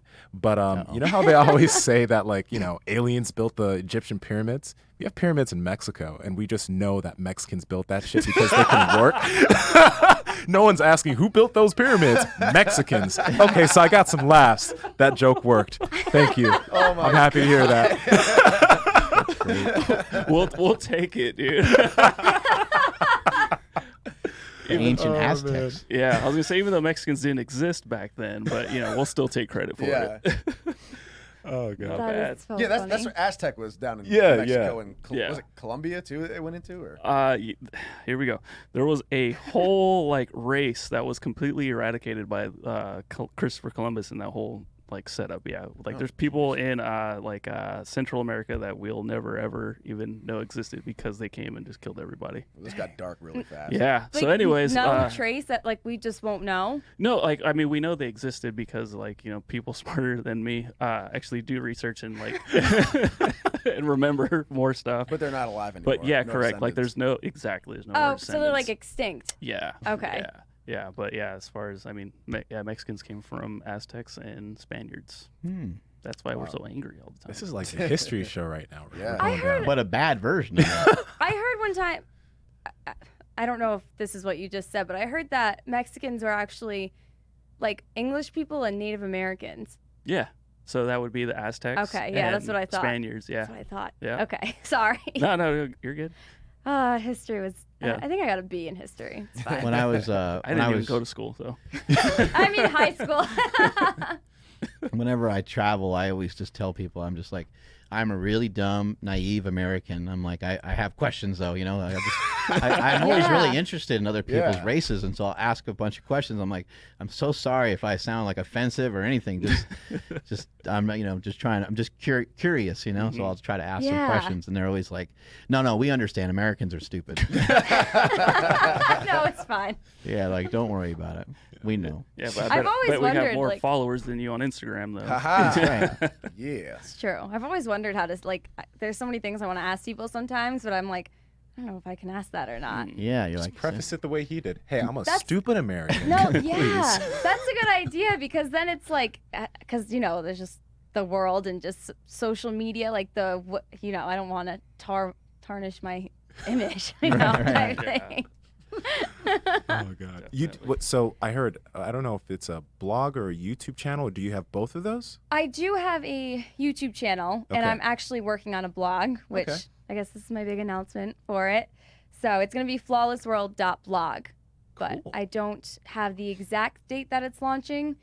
I just wanted to start it because actually years ago I had the idea to start it, and then I started YouTube instead, which I really enjoyed, but I just love writing. So I can just totally make it my own, and I can. Oh my shit. God! There you go. Cool. Is I that not guess supposed it's not to be on up? private right now. What? Uh-oh. I did not know that. I'm so not like a technical expert. When I started it, there was so much coding involved. Yeah. And just all this stuff. I'd sit there for hours yeah. on end, and I felt like I got nothing done. But Well, I don't No. have it on screen yet, so I mean, Yeah, just hold off. It might be Yeah. private by the time. Got it. People try to Yeah. look again. Well- I might have said it by accident. There's still some cool things up right now. Well, yeah, because she was testing it out, so it might have. But Yeah. there's a lot to it, but there's still some new things that she's adding into it, so it'll be Yeah. pretty sick when it goes. Probably official. have to just get like a web designer or something because there's like whole like newsletter integration. Yeah. It's just so tricky and complicated. What's the deal with your diet? How do you eat? You said you don't really like to count anything. You just kind of eat and. So for me, I'm probably gonna seem like I'm like devil worshiper to the entire fitness community right now. But for me, I really struggled with body dysmorphia growing up. My poor mom, God bless her soul, she just like traumatized me when I was 14. She went up to me and she was wrong, but she was like, she has a really bad Rhode Island accent. She was like, Arianna, you gotta eat right because you can't gain weight in your legs, like because you have my shape and you're gonna look fat. And I was like, what? Like out of nowhere when I was 14. And she never really talked about that at all with you before. Not really. And I think she was trying to come from a good place, but she has really bad body dysmorphia too. And she is like, Were you getting chubby or? I don't, no, I wasn't. Okay. Not at all. It's I was puberty. just, 14, whatever. I was active. I was a cheerleader. So then it's just like she traumatized me. And then, you go through the stages in high school, your body's still changing. You still have some like baby fat on you. Right. I don't think I was ever chubby, but I was definitely not as like lean as I am now just because of muscle maturity and whatnot. So my body started changing and I was just like I just underate. Like I starved myself when I was 15 and then I got really sick and then I stopped cheerleading and I ended up getting really into working out when I was around 16. And then once Nick and I met, I mean, it was like full blown. I didn't really know it and I didn't understand it. So I really struggled with the whole like eating and the whole exercise. And I just put all of my value into my body. And I'd like freak out if I didn't go to the gym like 6 days a week. Like I couldn't in my mind make it so like make myself understand that if I missed one day, I was not going to get like gain 10 pounds. Yeah, missing So- a day actually can be, or not even missing a day, but just taking a day off can be really beneficial. Exactly. And Taking 2-3 days off a week is great. And I just could not wrap my brain around that. And then for me, the biggest thing too is my mom thought I had her body shape, but I don't. I have a very Italian shape, very hourglass. I think I'm also Armenian too. Shaped like some spaghetti and meatballs. Pretty much, yeah. So, and then as I got older, I just did not know. And Nick was with me too. Like my hips, I thought my hips were done spreading at 21, and then 22, it was just like, boom. I was like, okay, this is fine. Like my measurements, I'm like 30 around my rib cage. My waist is like 26 and a half, and my hips and my like including my butt are like 40 inches. Wow. So for me, yeah. We got to measure our butts in here. That's what we gotta do. And I I don't. tried competing with her. I fell short by half Yeah. an inch. So, but for me, Did you really? Yeah, 39 and a half. And I don't do anything Huh. to like squat or anything. I might be 40 with the edema now. That would be like your dream to beat me. It's like his life goal. So the reason I'm giving the background is because for me, I struggled with eating and diet. And then I know I mentioned earlier about how I was doing the bikini competition and that didn't happen because of the wellness doctor that I went to. And then after that, I tried dieting still, and it was just like totally just, I was so discouraged because I had just like, I couldn't enter the show that I was busting my ass for. And then I felt like nothing was working. My body was being stubborn. So then I kind of just ended up falling away. I got really into martial arts. Then I didn't bother counting calories. And then I just really eventually, I don't know how I stumbled onto this, but I really took the time to learn my body shape and learn what foods I respond best to, which I think that is something that more people should talk about, especially for women, because we see these like girls on Instagram or in the mainstream media who are fit or have curves. And it's like you take a girl with a stick build by default, not knocking anyone, but, and then they pose differently and it makes it look like they have curves. And for me, I was like, why can't I look like that? I'll never attain that body no matter what I do, just because of my skeletal frame. So I really took the time and I learned what workouts I like. I got tested and I found out that I actually have a lot of muscle, I guess, genetically for a girl. So I respond really well to lower weight training, more cardio, and shockingly a lot of carbs.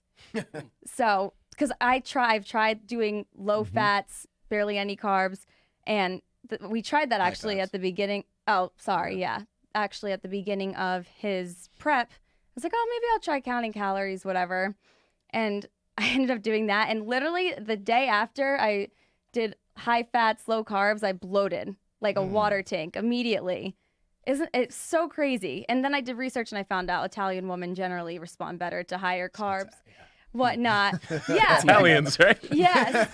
So, but for All me, the pasta. yeah. So long story short, I just say that because I feel like it's not talked about enough because I struggled so long with my body. It's good to and give the history. You know, I don't think. I think you have to explain. So I think it's great.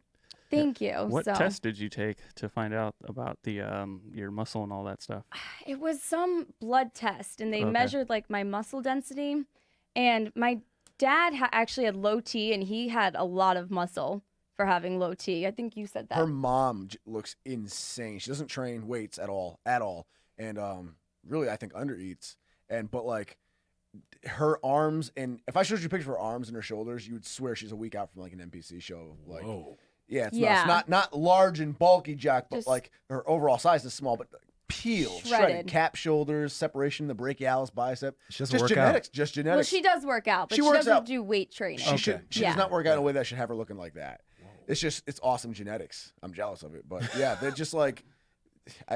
They all have better genetics for what I do than I do. Yeah. Oh, I don't. Yeah, maybe. So muscularly. How many carbs are we talking about here? Do you have any idea? So no, I don't. My daily diet too, and I also really had to. Once I got familiar with eating foods, I was just like, you know what? I'm eating things I don't even like. I'm not losing any weight, and I was just like, whatever. I don't know why I stopped eating cookies in the first place. I'm gonna go back to eating cookies again. So I just have cookies, and then I was like, I really miss having pasta. I'm sick of rice. I started having pasta, and then I was like, oh, wow, I look better having my cookies and pasta. So I also got rid of that guilt associated with having those things, and I made it I just looked at it like food. Like, this is just a nutrient that I'm eating to sustain my body and, you know, my life. So for me now, I usually try to intermittent fast. I like doing my cardio and my workouts in the morning. I just feel better doing it that way. It helps me focus on my work for the rest of the day. So I'll do that. And then usually around like between 1 and 2, I try to eat lunch, and I'll have usually a sandwich with lunch meat, or like sometimes I'll have a BLT, depending, like a turkey BLT. Sometimes I'll have chips with it, kettle cooked, because they're actually not that unhealthy. I know that goes against what I was just saying, but if you do look at them, they're not the worst snack in the world. So I'll have that. Sometimes I'll have the chips, and then I allow myself 4 cookies a day. I don't always eat 4 cookies. Sometimes I might eat a little more if I'm really hungry. But for me, that gets rid of the need to go out and like go. What kind of cookies? So I have celiac disease, so I have to be gluten and dairy free. So I have Glutino cookies a lot. Yo, so you're eating like the healthiest cookies. I don't know, not necessarily. They're still fat and sugar. And it's still the same cookie, just Without the But gluten for protein. me, it's like Okay. I eat They're that, delicious. and I don't Oh. ever feel the need to go crazy. Like I don't feel like, oh my god, I need to have this. Like I'm gonna, and then I eat like a whole sleeve of cookies, Right. and then dinner will. So I mean, in the summer, I sometimes will have rice just because it's lighter in the warm weather. But I'll have some protein in a pasta or protein in rice, and sometimes if I'm really hungry, I'll have like maybe a little bowl of Cheerios or whatnot. But that's pretty much what I eat. Yeah, So like it really looks like what you're doing right now, I feel like is the end goal for a lot of people that are, dieting, quote unquote. Like you want to Yes. get to a place where you don't have to track every freaking meal, and you can look at a meal and just go through the day without really thinking about food, but maintain your healthy shape and lifestyle, right? That's the end Yes. goal. I literally get jealous of her like ability to do that. Yeah. With like my my binge eating problem we were talking about. Mm-hmm. I'm trying to get to where she's at, where she like it's mind blowing to me to be able to eat just 4 cookies and then just walk away. But it took me a lot of effort to get here too. And I was telling Nick actually last week that most people when they go out to eat, they'll usually tell you the next day, "Oh, I ate so bad last night. Like I gotta eat good today. I ate so bad last night." And I realized that I don't know when this happened, but I'll go up to someone and be like, "You won't believe what I ate last night." Like I get so Yeah. excited because I don't look at food as the enemy. And I go to the gym 5 times a week, sometimes 6, but I also feel like going only 5 times a week and giving myself the 2 days of rest helped me mentally separate myself from the gym and from focusing solely on my body. So that also helped create a really healthy relationship. And, for me, like you said, it's just balance and maintaining a healthy lifestyle because I'm all for maintaining a healthy lifestyle regardless. I have people that I know that are older, and it's sad when they're just overweight and out of shape because then it's like they can't do it. Like they couldn't go to New York City and walk around, which is sad. Like I don't want to live my life like that, and I don't think anyone should. Yeah. So I think a lot of what's happened to a lot of people in terms of their beliefs and the things that they say about themselves are actually just somebody else's beliefs that they've kind of heard, and then they think that's true of them. I hear so many people say, I can't eat carbs. yes, And I'm like, that's not like, so I personally choose not to eat carbs because, and I've mentioned a bunch of times, I just end up overeating. I just eat too much if I eat carbs, and then it kind of triggers me to want to eat more carbs. Yep. However, I've gotten lean. I did a bodybuilding show with carbs, and they work great. They work great for me. Yeah. Just as they, and I think, there's probably some exceptions to the rule. There's probably some people literally that when they have some carbohydrates, it maybe, spikes their insulin and maybe they get fatter, right? Like as you said, Yes. with the low carb diet, it didn't seem like it worked for you, right? No. But it seems like most people are just whatever. Like if I say something on social media about not eating carbs and someone's like, that's like me, I'm carb intolerant too. Or someone says like, I never try to not ever say that because I think that that's like misleading. And I don't know Yes. I don't think there's anybody that can't tolerate a carb. All right. You Yeah. can tolerate some, maybe you have to tolerate less than Yeah. the next guy for various reasons, That's also another big thing. I want more. If I can help people, I'd like to advocate for it. Just really, like you said, people hear, oh, like low carbs, and they try to do all these things, and you have to learn what works for you. And I know sometimes, like diet coaches, having a diet coach is great. He helped you tremendously. I had some really good ones that I had worked with back in the day, but if I went to them and said, this is what I eat, they'd probably be like, I don't want to deal with you. Because they were like, but what they would give like normal clients is just not what I would respond well to. It's exactly what you said. It's so crazy. Like I didn't realize growing up how different everyone's body really is. You just see people and you're just it just doesn't, I don't know. I didn't really think of it like, oh, this is like that someone's genetic frame. Like, cause my mom would always be like, you're never going to be skinny, you're thin. God, my mom. But I didn't I was like, well, what does that even mean? Like, what do you mean by skinny and like thin? Like what the hell is the difference between skinny and thin type of thing? And then just from dating you too, I've learned a lot about skeletal frames and so interesting. And just I don't think everyone's- anybody wants to necessarily be skinny anyway, right? Skinny sucks. Yeah, probably not. I don't know. I don't think like being like skinny is great, Like No, it was bad. just like being too fat. I don't think it was bad wording for like trying to Right. say you don't have the build of like the Victoria's Secret models where like you're a Right. straight line, Right. Yeah. you're a woman with curves. Yeah, and who does? Yeah. I know. Just a very tiny percentage of the population, Yeah. right? Right, for sure.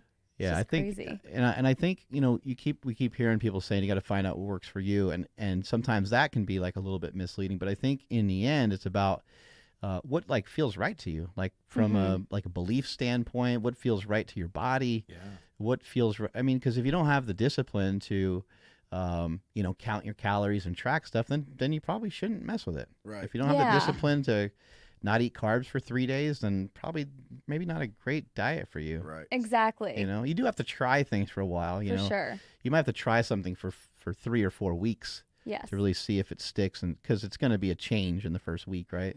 Yeah. That'll suck. Are you still able to kind of shift gears and like if you want to gain some muscle or gain some strength, are you able to do that? Or if you want to drop some weight, are you able to just make some adjustments and move things around, or you don't need to? I really don't feel like I need to. I think I feel the best that I ever Oh, have. that's great. I feel like I look like I'm in pretty good shape. I mean, if I wanted to. How much you bench? Oh, I haven't benched in forever. Oh, great. Here we go. My shoulder. I have the scars to prove it. She did do a beltless deadlift once of 200 pounds without That's any actual awesome. programming. Yeah. So, I mean, if I wanted to, like, I think I would. Usually for me, it's like just kicking up the cardio, or actually, I usually do 90 minutes of cardio. I've really been enjoying, I use the flat treadmill, but I actually use the hip circle. Oh, nice. And I feel like that works really well.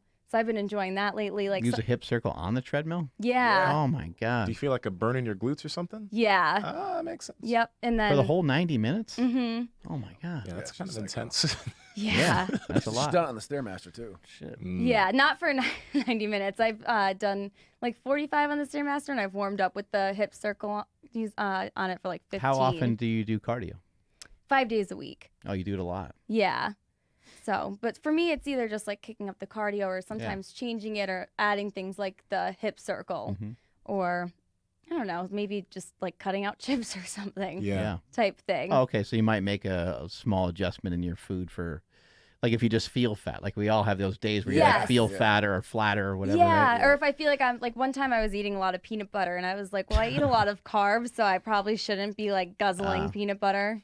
Like it's my job and hobby, you know? So do you feel like you have to maybe watch your fat calories a little bit, even though you're not like tracking, just because you eat a good amount of carbs?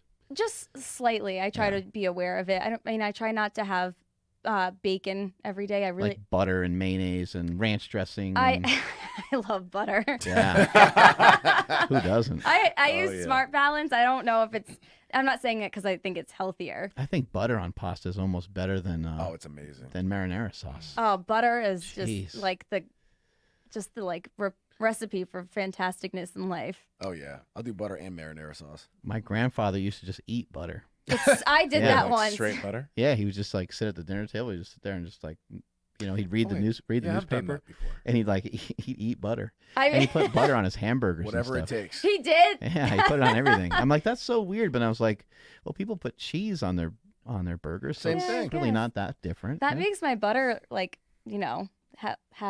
my butter habits look tame. Don't lie. You guys ever been to Cheesecake Factory? Oh yeah. You know I- when they bring out the bread and butter, I just like Oh, slob that God. butter on. Do you have so good? Texas Roadhouse out here? We do, but I haven't been there. Oh man, their rolls with the butter is it's amazing. I think Outback has like that dark bread.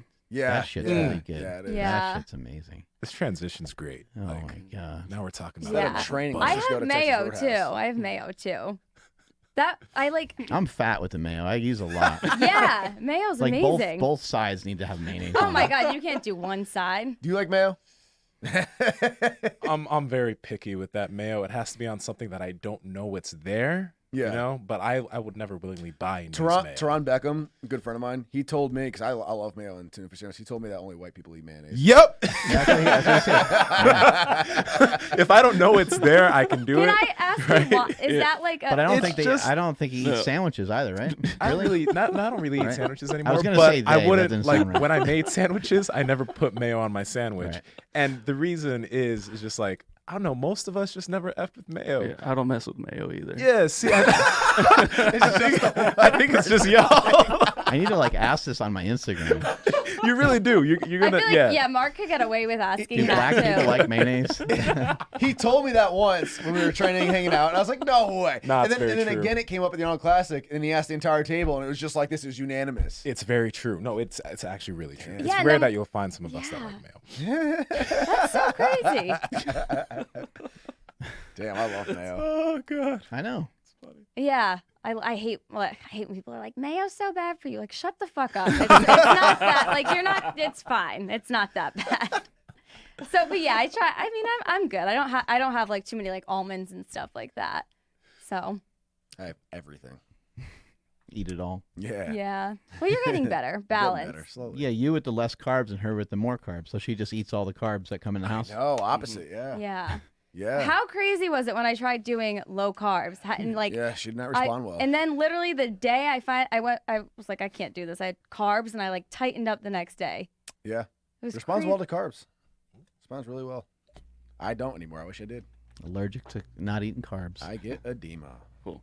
How hard was it to watch Nick go through like some of those binging situations? It was actually really sad, and it would make me really angry because I would just see him, and I like at one point when his edema got really bad, I was like, "You're literally gonna kill yourself," because it reminded me of those people on like 600-pound life. Like not in I'm a, starting to look like that too. but like they literally like it's sad because they can't stop eating, and that's what he would do. And then the craziest thing is he would hide the food from me. It would be like he was cheating on me. Like he wouldn't willingly cheat on your part. Well, maybe, I don't know. Maybe you would if you were just not a nice person, but you wouldn't willingly cheat on your partner in front of them. So it was like he wouldn't eat in front of me. I'd be like getting out of the shower and I'd hear like the cereal or I'd hear like the knife, like, and I'd be like, oh, here he goes making a PB&J or tuna sandwich. And then I'd tell her. all the processed food needs to come in quieter stuff. You know? Yeah. So I would ask him. I would tell her little bits by bits, like when you're slowly unloading like something you're guilty about. Yeah, I'd be like, Like just taking out the garbage. like one time I was at my parents' house and I came back home and I texted him and I was like, I'm on the way home now. We can eat dinner together. So I thought he was waiting for me to eat. And I get there and he's like, he takes out oatmeal out of the freezer because he made it too It was hot. way too hot. And I'm like, oh, I'm just going to make my food, then we can eat together. I'm like, is that what you're eating for dinner? He's like, no, I stopped at, he said Subway, but it was Taco Bell. I stopped at Taco Bell earlier. And he said Subway at first. It's like, I had 2 sandwiches. Like, you had 2 Subway sandwiches? And then, whatever. I'm like, oh my God, this kid. So then, all of a sudden, then I'm making my food. And then he says, he's like, oh, I had a PB&J. I was like, what? And then he's like, then I had a tuna fish sandwich. And then he was eating the oatmeal. And it was like 5 minutes later, man. he'd reveal something else. It'd be like he was trying to like gear himself up to tell me he like slept with someone. Yeah, but, and we kissed too. And she might have slept over. It was like that, but about food. Yeah. So that was really hard for me too, because he was so ashamed of it that I wasn't even there to like try to stop him. Mm-hmm. And it was hard for me too, because I would try, like right after the show ended, he really went crazy with eating. He got Whataburger and he got all that shit. He like, I did not know that he'd never eaten like that after a competition either. And he's like, oh, he couldn't move. We tried to go out to dinner and we had to leave the dinner early. Like I had to get my food to go because he was in so much pain. It was so bad. And then he So gross. went down and he got beers that he brought back up to the room. Then did you eat more? Yeah, that's a good tip for people that are doing a bodybuilding show. Like once your show's over, don't even bother trying to go to dinner. You won't make it. Yeah. Yeah. You won't make it to dinner. You're gonna eat. You're gonna pig out on everything that you possibly Yeah. can. Mm-hmm. And by the time you get to dinner, you're not gonna be able to breathe anyway. What'd you do Yeah. after your show? I had just like a big bacon cheeseburger, and then we drove to Bodega Bay, and I just kind of hung out there for a few days and just ate. But I also I got warned by a lot of people. They're like, you got to figure out a way to keep moving, or you got to. So I tried to walk a lot, and I tried my best to keep everything like in check. And the only thing that would work was just to utilize a little bit of fasting. I was like, all right, well, each day I'll just start eating at 1 or 2 o'clock. I'd gotten warned like that too, but then like the last time I competed was like my teen days when I could just throw anything at my body and bounce back. So I was just confident, like, nothing's gonna happen to me. I tried to eat stuff that was like more substantial, like rather than just like eat like pure junk. Yeah. I mean, this is still junk, but I had things like grilled cheese sandwiches and Yeah. stuff like that. Like it kind of like fill you up, and at least there's some protein in it. And I'd go for a Right. walk. I was trying to like mitigate, any like massive damage. Yeah. It What was, about the toilet? The toilet must have paid the price after you. I don't Ate even all that I don't food. even remember. Wasn't I like constipated for a he while? was. Yeah, I think He I was was. Oh, constipated that's for a scary. while. You eat a lot of food and you're constipated.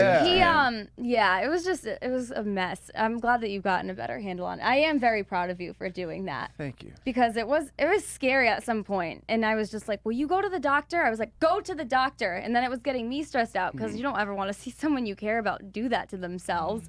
He would just keep eating and eating. Yeah, I was pretty grossed out with myself. He ate all that, like I was telling you, like when I got out of the shower and we were gonna go to Chipotle that night, and Oh, yeah. he's like, I can't move, and I was like, well then why are we going out to dinner or getting food to go? And Still he's got like, the Chipotle. and then he still ate it, but it was just like it was just spiraling out of control. Yeah. And then we finally went to the doctor because he thought I just wanted to cross my T's and dot Yeah. my I's. I thought it was fun. I thought it was just all from the show, but just like with symptoms like that, you just want to make sure everything's functioning. So Yeah. I went just to get a checkup and make sure everything was on the up and up, and it was. Thankfully. yeah, but still, it was nice to just know Yeah. Right. instead of just sitting there wondering. Yeah. In case. What do you tell yourself, when you're in the middle of a meal and you probably at this point have said, okay, I'm just going to eat this steak and these veggies. And then, okay, when I'm done with that, I'm going to watch some TV, but I can't eat anything else. So you have that conversation, right? But then the steak disappears. Yeah. And what are you trying to talk yourself through to not do that? It's like, all right, you're done. You're full. Just focus on this. You want to keep the abs. You want to not get fat. You don't need it. You tell yourself all this stuff, but it's useless. I mean, it's literally like you're recovering alcoholic 3 days into recovery, and someone just put a shot in front of you, and you're just telling yourself not to drink that, or even worse, you just had one shot. You Does said you're gonna anything stop at help, one. like just going for a walk or just trying to Yes. eat like more protein, Getting out of like the something with lower calories? Or even that trick, like the normal satiety foods, don't help when the because you're not acting rationally. exactly basically, right? Yeah. What does help is getting out of the house, not staying and watching TV. Sitting on the couch and still watching TV is like the worst for me. So like if I eat while I'm watching TV, I'm gonna still want to eat. That's as why long I as I'm told watching people that the other TV. day on Instagram. I said, go to fuck to bed. Yeah, Don't watch that exactly. extra show Yeah. if you're going to consume an extra 1,000 calories. Just go to bed. Well, because you know what else Yeah. is interesting that I've noticed too is you create almost like a Pavlov's dog effect with it. So it's like if you constantly eat these meals you get excited for, and you even get some bingey tendencies going while you're watching your favorite show. Well, now every time you're watching that show on that seat, you're gonna want to be eating too. It's part of the whole thing. So stop. Go. I immediately try to go and get work done. Another thing that really has helped, as silly as it sounds, is just slowing down. Because when you binge, you're eating fast like a dog on its last meal, and that doesn't help anything. So slow down. I force myself to slow down between bites, chew. She'll even around me. She'll be like, slow down. He's not going anywhere. And it's make yourself slow down. But what actually happens when you do slow down like that, that severe binge craze kind of dwindles down. You get a chance to kind of slow your mind down and get in front of that urge. And then you get grounded a little bit. And then when it finally does and you get to the last bite, you can logically just tell yourself, all right, I still feel like I want to eat more, but I slowed down my eating, so I'm a little bit in control here. I'm going to make myself wait at least 20 minutes, 10 minutes, whatever. And then usually if you wait like those 10 minutes, the binge wears off, and then you do actually fill up. You feel A it. walk might help. Yeah. Yeah. Getting outside, going for a walk. And then I also think too, one of the other things that might have helped a little is when I was trying to get him reacquainted with food and not looking at certain foods as an enemy, he had those fat and weird cookies he got and sent them yeah. after the show. So I was really proud of him. Like when he wanted one, he'd say to me, do you think it'll be okay if I have just one fat and weird cookie and like a little scoop of ice cream? And I was like, well, what else did you have today? And then he'd tell me, I'd be like, yeah, go ahead. If you want it, then have it. You haven't had it for 3 months now. You've been depriving yourself. So have it. And then that also, I think in his mind, helped create the idea that he could have. I also told him too, the food's you can have that food whenever you want. You're done. You said that was your retirement show. Like you're done bodybuilding. I can't eat the fat and weird cookies. I can't eat the ice cream. So the only person that's going to consume them is you. So they're not going anywhere. So I think, do you think that helped you too? Yeah. Getting just used to the idea of letting yourself have weird- that little indulgence. Yeah, that helped. Yeah, helped get familiar with just having food. And yeah, it is a weird thing. It's like especially I think it's almost like programmed when you diet. It's like you get your one cheat day. So you want to eat everything in that one window of cheating. So it's like reminding yourself that you can literally have this whenever you want. It's not going anywhere. What was actually kind of sad / funny / weird was I told you before how I like did not know what it felt like to be full. So she asked me, "Are you full?" I'm like, "No, I don't think so," but I would be full. My stomach would be like protruding, and so I had to like find ways to like train myself to recognize when I was full. As insane as that sounds, and because it wouldn't work. I'd eat a big size meal, and I'd be like, all right, that was a big size meal. That's enough. Like, you should be full. Like, that's definitely enough. You don't need any more. But it didn't matter because I still felt like I was hungry and wanted more. What I ended up doing, though, is I'd actually take advantage of the following I have, and I'd be like, okay, imagine you were filming this as like a day of eating. Would you feel the need to explain yourself and rationalize your reasoning for having this next meal at all? Because like a meal that makes sense, you don't feel the need. You only need to explain yourself with things you're insecure about, right? So like having like a post-workout meal, first meal of the day, if it's big, you don't need to explain anything. Here's my first meal of the day, it's post-workout, it's big, boom, makes sense. If I went and had a bowl of cereal after that, and I felt the need to be like, I'm just gonna have this extra bowl of cereal, just a little bit of extra carbs. I did do extra cardio today. I'm gonna cut down carbs for my dinner later on tonight. Well, now I'm explaining to myself and I'm rationalizing because I know deep down I shouldn't be having this meal, and I already know what the comments are gonna be saying. So I literally started playing that game with myself, and I'd be like, I'd finish a meal, and I'd be like, I want more. Do you need more? I'd be like, what if you were to film this right now? What would your impulse be? And if I felt like I would be ashamed of it or guilty at all, I'd be like, well, that's your sign. You don't need that.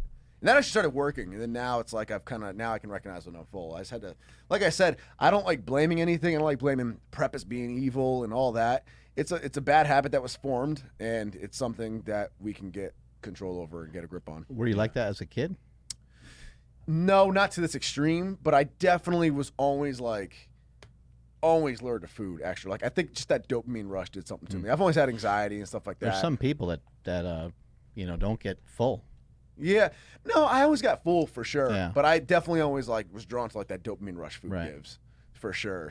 But no, I never, this is like pretty much brand new. Right. Yeah, his idea of full was it when he just can't move. Yeah, Right. that's a pretty new thing.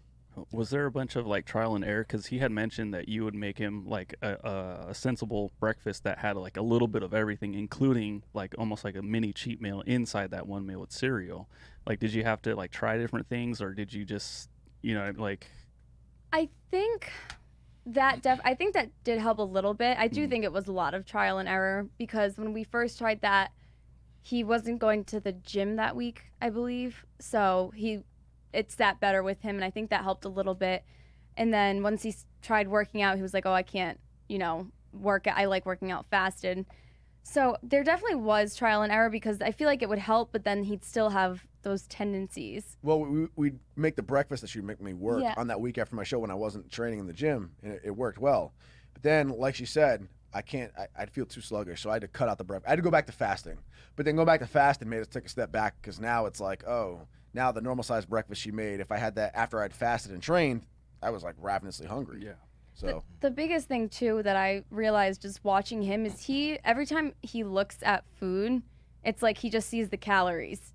Like he's not like, oh, like I want this. Like one time, I think he's like, oh, I really want an IPA, but the IPAs really bloat him with his edema right now. So he's like, I really want an IPA. And I was just like, okay, you're 28 years old. You can have an IPA. Like, we're not going anywhere. Just have the IPA. And he's like, yeah, but if I'm going to have that, it's X amount of calories. And I could just have this instead. And I was like, why would you, first of all, why would you even, you're not hungry. Why are you going to go and eat food just because it's less calories? I would than think an of like IPA. some food that was like 300 something calories instead. So, yeah, the trial and error I think he's also gotten a grip. He is better now at knowing what kind of foods he likes. So he's been getting better at incorporating the normal foods into his routine, his whole like eating habits. Been a little bit since any binge, so it's been a few weeks, which is like saying a lot, especially coming off of a show. So we've gotten a pretty damn good grip on it, which is awesome. And it's still just a work in progress as far as mastering it. Like, it's still something I have to be conscious of when I eat and stuff. Yeah. I mean, it depends. Like, it's starting to get better. Like, today, we had the poke bowl, and I opted to get the small one because I don't usually eat before I train. But that was nothing. Like, that filled me up, felt full, felt normal, like a normal human being. So, like, I'm starting to feel normal again with this stuff, which is good. It's a good sign. What about binging on foods that are healthy? You ever just do that? Like, you ever just like eat like, I don't know, eat like 2 pounds of steak or something like that? I'm sure I've done that to an extent. Yeah, I've done that to an extent. Omelets with the cheese and the chicken in them, and then like there'll be like some seasoned chicken. I like those meals you get. But you know what ends up happening with that is like you're able to put down a lot there, and then you still just let me just top it off with something that's a little more palatable. Yeah, you want something sweet. Yeah.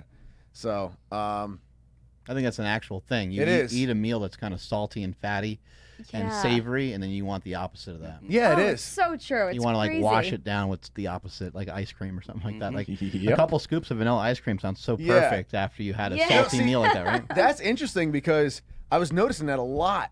And I just thought it was maybe just like post competition, but yeah, I would try to eat like a real like clean, healthy, balanced Right. meal like that, and just like good portion of it. Right. It's And- just homeostasis. I think your body's like, we went one way this way here, and let's go back the other way. I would Yeah, swear every time probably. after that meal I'd want to like binge even worse than if I'd just gone with whatever I'd wanted to go with before. Yeah, but I like what you said. You said we have a grip on it now. That's huge because you guys have each other's back, like we were just talking like earlier in the podcast. If somebody doesn't have an Arianna, Yeah. what can someone do? Like They're advice fucked. for? Yeah, I mean, Watch Nick Wright on YouTube. there you go.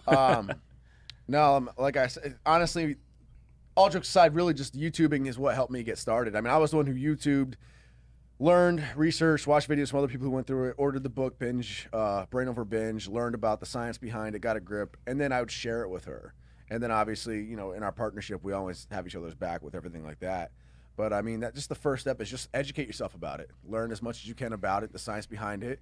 And the other thing is take responsibility for it. Like I said, I hate blaming. People are like, I got so many comments. Oh, I told you, see, bodybuilding is so unhealthy, so unhealthy.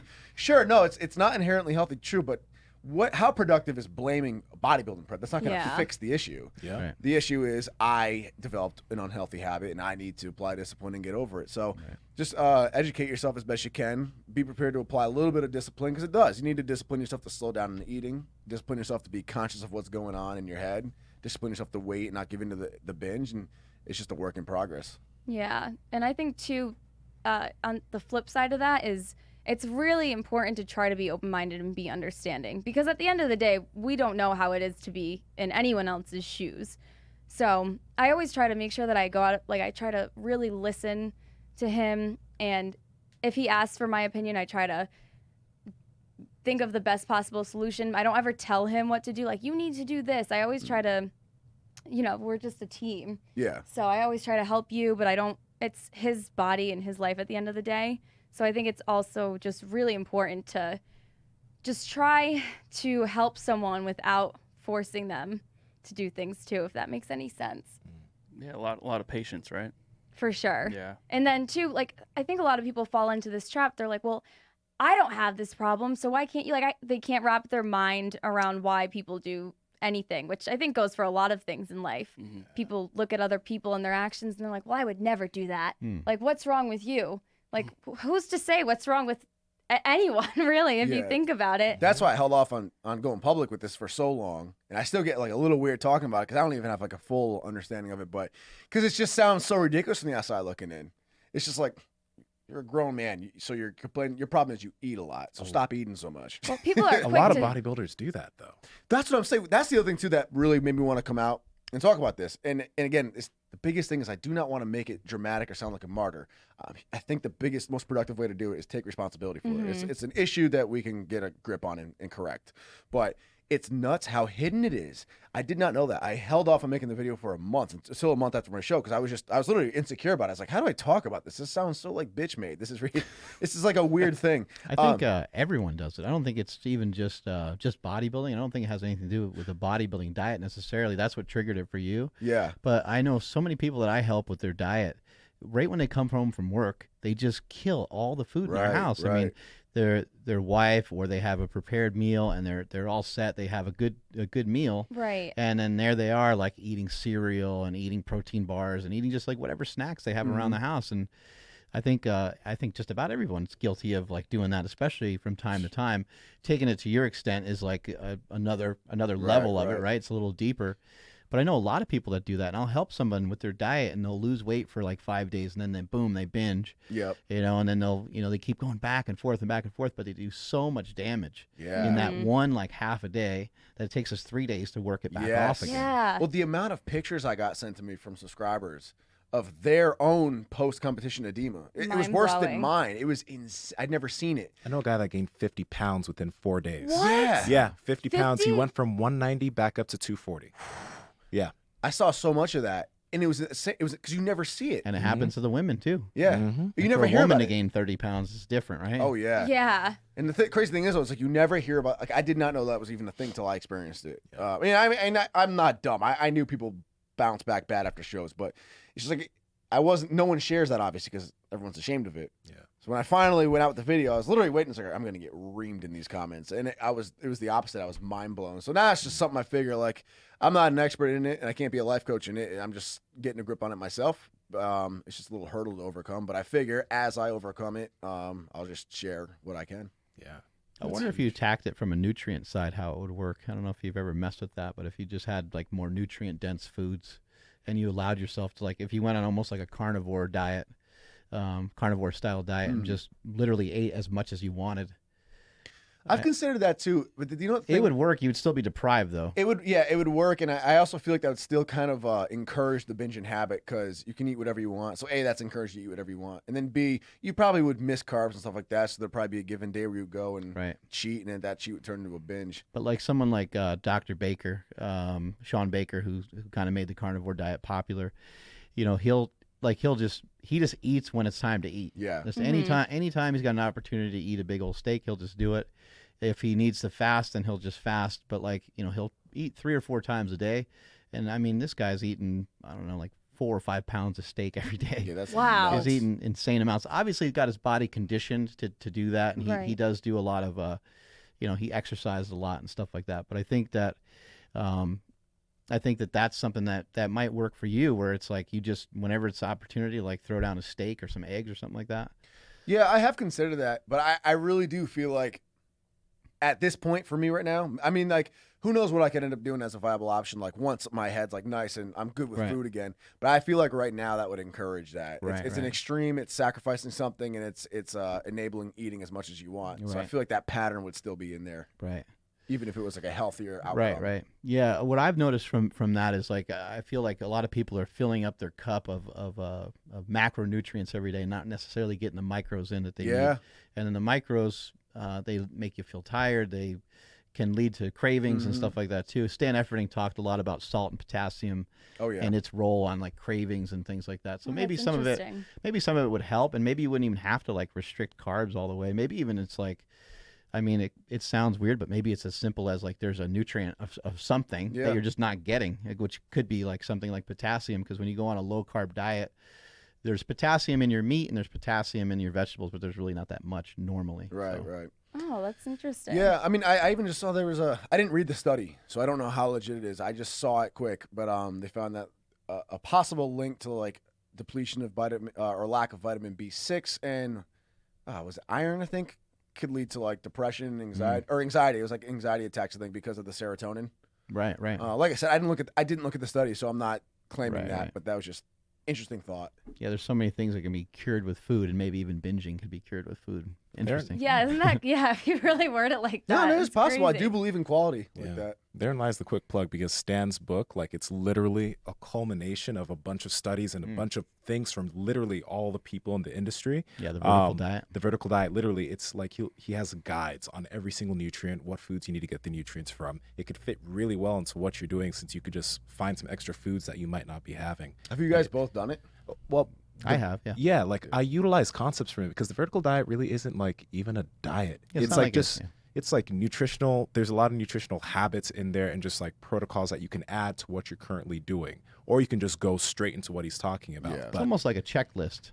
You're trying to make sure you're just getting all these nutrients from these various foods. So he's the first person I've seen that, well, maybe not the first person, but he's the first person that I've personally seen do this, where he's utilizing food as like a supplement. So you might say, oh, well, it's time to take my branched chain amino acids or whatever. He's thinking like he doesn't see like an orange, and he doesn't see necessarily like the amount of sugar that's in it. He's seeing, okay, there's fructose in there. I know fructose can help my liver. By helping your liver and having a healthy liver, you can increase your thyroid production. Therefore, it can help you decrease body fat. And then also there's potassium in an orange. So like rather than just like looking at the food as just this, it's just this one thing, or steak, it's protein. And it's like, well, no, there's iron in there. There's B vitamins in there, right? And so I think that that's a really interesting piece of the puzzle, and that's exactly what he does with his diet. But it's mainly just meat. There's some room for some fruit. And for him, there's some room for some dairy if you can handle dairy. And then that's kind of the diet, and a small amount of vegetables. Yeah. That's interesting. Yeah. That is really interesting. It works like a motherfucker. It's It pretty works. fucking awesome. Yeah. It's really good for strength. Like you would love it for strength. And if you want to cut on it, obviously you just tweak whatever works best for you for that. But I think you'd like it. I'd heard that. I've had comments in my videos asking me what my thoughts are on it, and I honestly just never looked into it, so I didn't know. Yeah. It could be worth checking out. Yeah, It actually sounds good. interesting. He talks For all sure. about like the podcast he just did. A lot of info there. And I think, the seminar too. Seminar like, recorded the whole thing and everything. Oh, cool. Oh, wow. Yeah. Oh, yeah. That's awesome. Yeah, you can check all that out. Definitely. Anyway, we got to get to some training, right? Let's You're do going to it. go for a big squat, so we probably need to fuel you up, get you some food. Yeah. Actually, I'm good with food. Like I said, I trained fasted, so I had food a couple hours ago. Oh, okay, So cool. I'm good to go. All right, well, let's get to it. Where can people find you guys on the internet? Go ahead. My Instagram and Twitter handle is at Arianna, ARIANNA, 3_R. So that's where you can find me on Twitter and Instagram. And then all of my YouTube is youtube.com/Arianna Reardon. And then all the other fun stuff that I'm working on will be in my Instagram. Announcements and stuff coming soon. So Cool. Yes, sir. YouTube.com/Nick Wright. And my social medias are at Nick Wright NWB. Sick. That's all the time we got. Strength is never weakness. Weakness never strength. Catch you guys later.